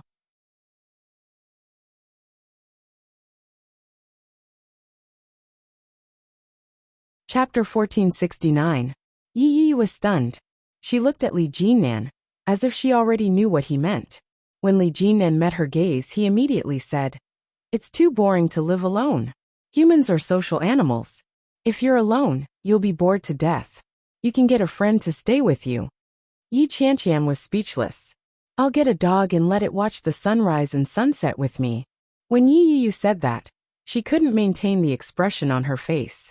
Her hands trembled slightly as they rested on the table. "When the time comes, we'll get a dog together and watch the sunrise and sunset together." His warm and mellow voice seemed to ring in her ears. The same words were said again, but they had changed from "we" to "me." Li Jinnan sensed that something was wrong with her mood and didn't continue. He began to reflect on himself. Was I too anxious? Yi Yu's emotions had clearly not stabilized. Divorcing Shen Luo and seemed to be a huge blow to her. Shen Luo and Li Jinnan's eyes were as bright as the stars in the night sky. They darkened as he said, "How can a dog be fun? A person can be fun as they please." At that moment, a yellow-skinned waiter walked over with a tray of food. When he heard that, he chuckled. Yi Yu's face suddenly turned red. She glared at him. The sadness in her heart immediately turned into anger. She said, "How can you be so bad?" "Am I bad?" Li Jinnan looked as if he didn't know what was going on. "What are you thinking about?" Yi Yu took the toast and took a bite. She decided not to talk to him anymore. Li Jinnan didn't give in and said, "How can your thoughts be so bad? And to think that you're a girl." Yi Yu was so angry that her masseter muscles tightened. She growled, "Isn't that what you mean?" "Yes." Li Jinnan admitted it openly. Yi Yu choked on her toast. She glared at him with an expression that said she wanted to strangle him. Li Jinnan immediately handed her the water. Slowly, Yi Yu took 2 large gulps. She was so angry that her chest hurt. "Are you angry?" Li Jinnan chuckled. "That won't do. We still have to go out to play later. I'll be embarrassed if you do this." Yi Yu had originally been angry, but when she heard his cheerful voice, her anger evaporated.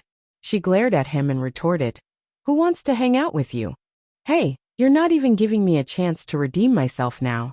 Li Jinnan looked a little exasperated. He picked up a sandwich and asked, "Do you want a sandwich?" "Not eating. I want to eat bread." "Order it yourself." Yi Yu didn't stand on ceremony. She held the bread in her hand tightly. Li Jinnan stared ahead, but his eyes weren't on the bread. They were on Yi Yu. His aggressive gaze made Yi Yu feel uncomfortable. She said, "Don't look at me." Li Jinnan laughed and remarked, "You look good." Yi Yu felt that she had been praised, and her mood improved. Before she could react, Li Jinnan leaned over and took a bite of her bread.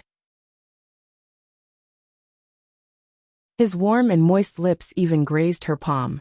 Yi Yu's body stiffened. She suddenly shivered and froze on the spot. Li Jinnan chewed. As if he hadn't noticed Yi Yu's reaction, he said, "Not bad."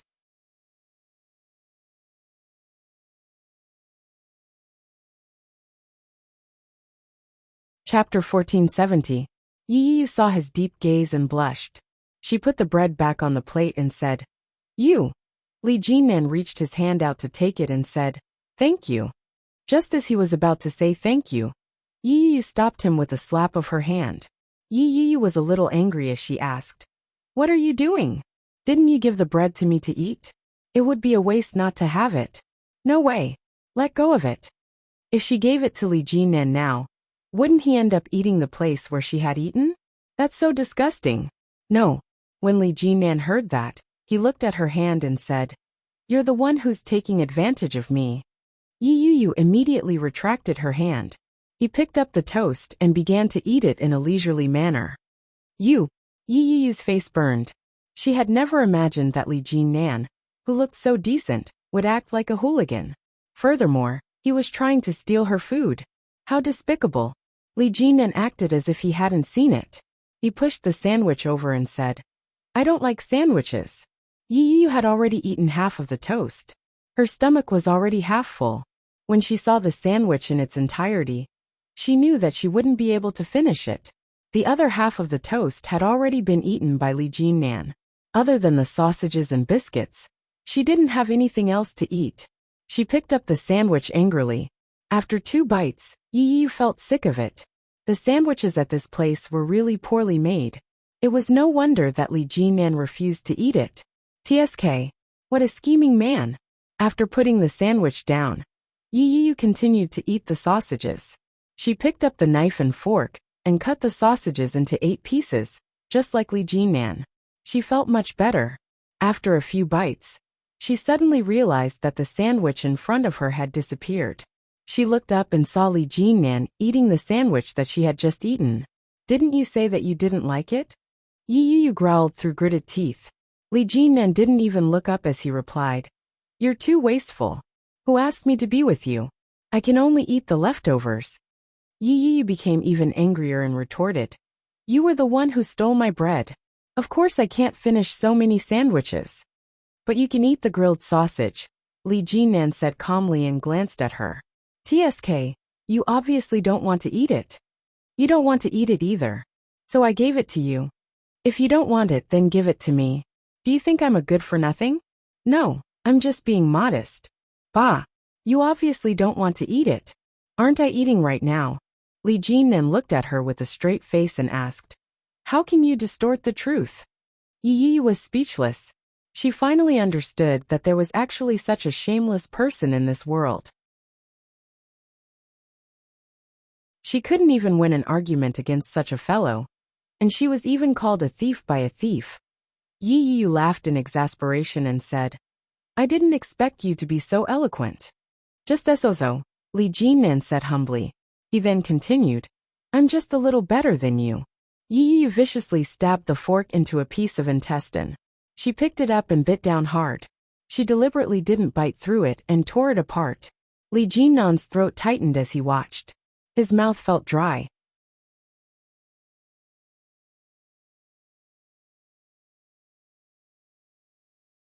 Chapter 1471. Li Jinnan quickly lowered his head. He was shocked by his own reaction. On the other hand, Yi assumed that her threat had successfully intimidated Li Jinnan. Her initial anger dissipated by a large margin. Li Jinnan finished the rest of his food in silence. He took a deep breath to calm himself down and said, Let's go. Humph. Yi leisurely took a sip of water and stood up. Without a word, she led the way. The two of them first went to the embassy to report the loss of their passports. Unexpectedly, there were many people in the embassy. They queued for a while, and half the day passed just like that. By the time the two of them came out, it was already afternoon. The two of them were in much better shape than they had been the night before. It was just a pity that they didn't have a place to play. In the end, they unanimously decided to go to Binhai Bar. There were quite a number of bars in Binhai. There were many people inside, and every bar was very lively. It was Li Jinnan's first time visiting a bar in a foreign country. There were people from all over the world, and all of them were talking in different languages. It was a good thing that the host of the bar was speaking English, so they didn't have to be at a loss for words. Many of the people who came were tourists from all over the country. They were very enthusiastic and open. When they saw Li Jinnan, a blonde woman whistled at him. She was wearing a sexy bikini and walked over to Li Jinnan. In broken Mandarin, she asked, Hey, are you from China? Li Jinnan's face was expressionless. He nodded his head and didn't reply. When the woman saw that, she leaned forward and asked, Are you alone? She seemed to be unable to continue. She quickly reverted to fluent American English and said, Do you want to join us for a drink? I'm sitting over there. My friends and I are there. Li Jinnan looked in the direction she was pointing, and immediately saw a large group of foreigners. There were both black and white people. Many of them were whistling and waving in their direction. It was as if they were looking forward to it. Yi Yu squeezed through the crowd and saw that Li Jinnan was being hit on. She shook her head and clicked her tongue. Indeed, a good-looking person would stand out no matter where he went. When Li Jinnan saw the scene, he frowned. He didn't really interact with strangers, especially since his English wasn't that good. Just as he was about to reject the offer, he caught a glimpse of a petite figure hidden in the middle of the crowd, looking in his direction. Li Jinnan took a step forward and pulled Yi Yu over. He told the woman, "I'm not alone. I'm with my girlfriend." Yi Yu was a little confused. She was firmly held in his arms. When she saw the surprised look on the American girl's face, she laughed dryly and reached out her hand to greet. "Hello." The blonde beauty laughed and said, "That's even better. We really like playing with Chinese people. Your Chinese language is very interesting, and your Chinese people are also very good-looking. We like Chinese people. Miss, I'm Tina." The beauty extended her hand to Yi Yu with a bright smile. Yi Yu instinctively reached out to shake his hand. With a smile she replied, "Yo-yo." With that she pointed at Li Jinnan and said, "My boss, Nan."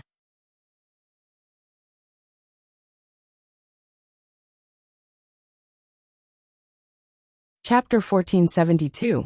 Li Jinnan's hand remained in front of Yi Yu's chest. His arm was muscular and strong.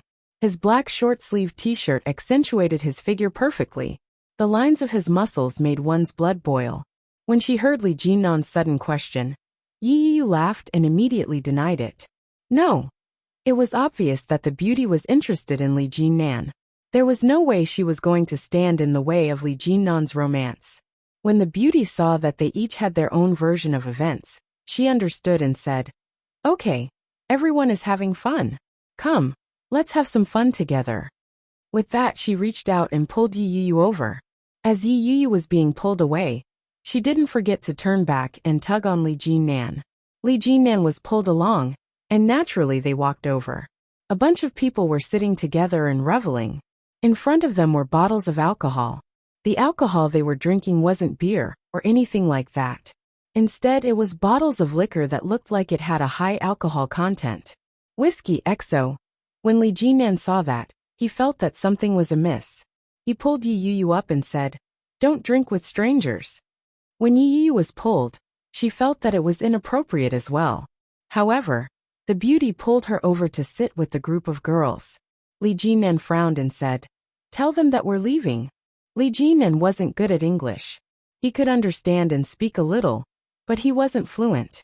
Yi Yu quickly relayed the message and said, "My boss doesn't like to hang out with strangers." "Hey, don't be like that, my China friend. We like China friends. It's fine if you don't drink. Can you tell me what's fun in China?" A burly man with a full beard walked over. He reeked of smoke and alcohol, but his eyes were clear and bright. He looked friendly. The moment he walked over, he hooked his arm around Li Jinnan's shoulder and said, "Wow, you're so tall. You don't look like a China person at all." Li Jinnan was 1.9 meters tall. Indeed, he was considered very tall in China. "It's all right, Jiemli, sit down. If you can't continue the conversation, we'll just leave." Yi Yu counted the number of people. There were 5 women and 3 men.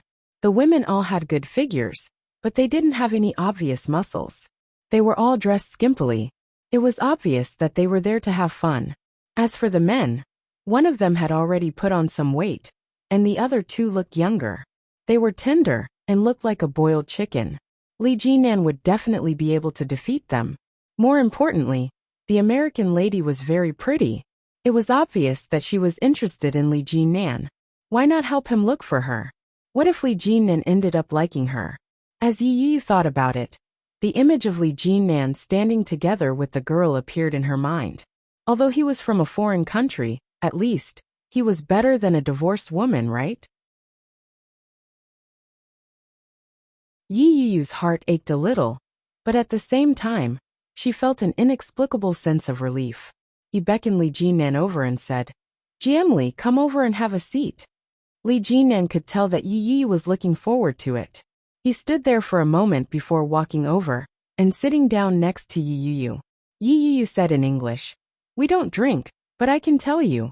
She talked about traditional culture, the 8 major cuisines, and the various historical classics. Li Jinnan listened to her speak. Yi Yu's English had a Chinese accent, so Li Jinnan could understand her completely. The group gathered around and listened attentively. After talking for a long time, Yi Yu began to feel thirsty. She asked, "Is there any water?"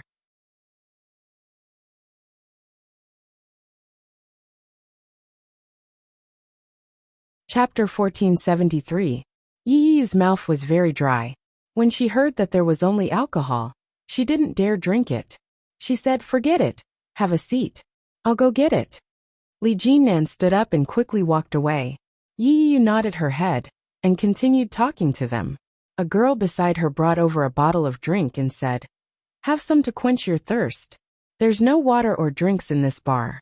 You'll have to walk a little further to the rest stop in front." Yi Yu glanced at it. It was a glass of green liquid. It looked like it was steaming. It was probably soda. Yi Yu took it from her and thanked her. She took a sip and realized that it tasted of alcohol.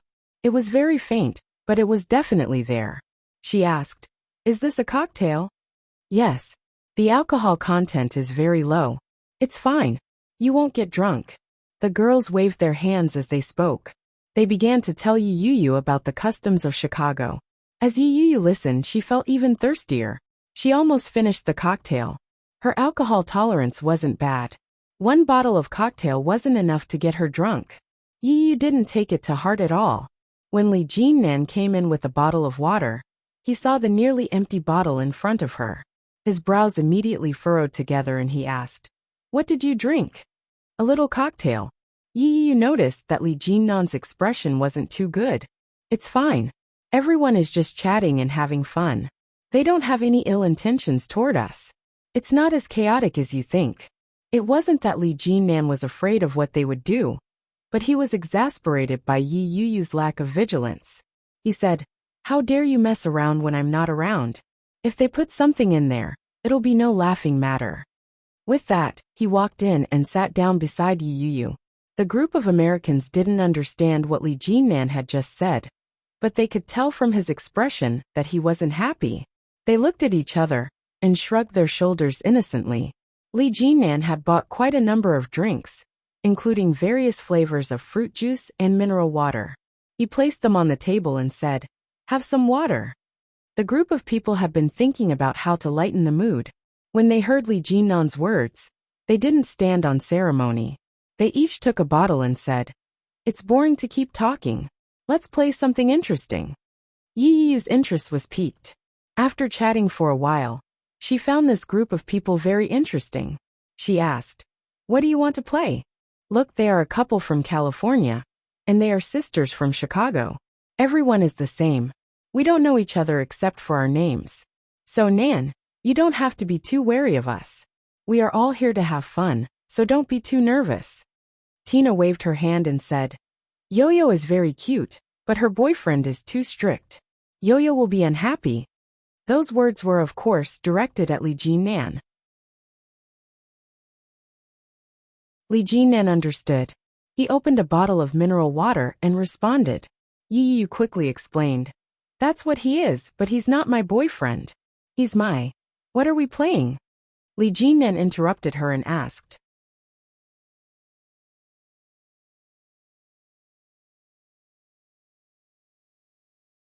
Chapter 1474. When they heard the suggestion, many people were eager to give it a try. Tina looked at Li Jinnan and asked, "Hey Nan, do you want to join us?" Li Jinnan took a sip of water and glanced at Yi Yu. Yi Yu didn't know whether it was better to play along or to think it over. She didn't mind playing with this group of people, but it was a little weird to play with Li Jinnan. What if they asked some very restricted questions? What should he do? When Li Jinnan saw Yi Yu's hesitation, he agreed without hesitation and said, "Yeah, I'll do it." Yi Yu thought about it and nodded her head. Tina was very enthusiastic. She quickly packed up her things and picked up a bottle of whiskey to spin. The mouth of the bottle spun rapidly. When it finally slowed down, everyone's eyes were fixed on the mouth of the bottle. Unfortunately, Tina was the first person to be spun. Tina shrugged her shoulders and stuck out her tongue. She said, "Oh, what bad luck. I've done myself in. I choose Dare." "Yo-ho." A man whistled and exclaimed, "Tina's the best." A girl looked at Tina mischievously and asked, "Dare, is it? In that case, can you go on stage and take off your clothes before coming back?" When he heard the word Dare, Li Jinnan frowned. Yu felt a little excited as well. However, Yu had a natural inclination for adventure.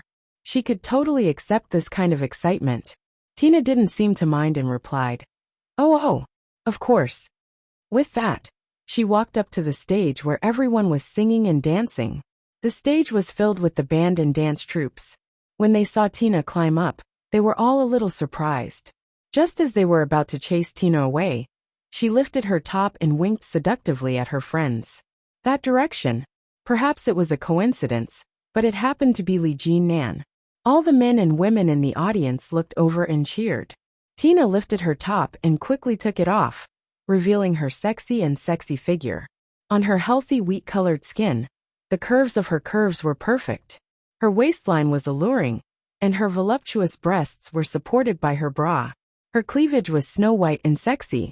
She attracted the attention of many people. The crowd was in an uproar. Tina, on the other hand, did a somersault and walked down the stage. Surrounded by a group of people trying to strike up a conversation, he walked back without any distractions.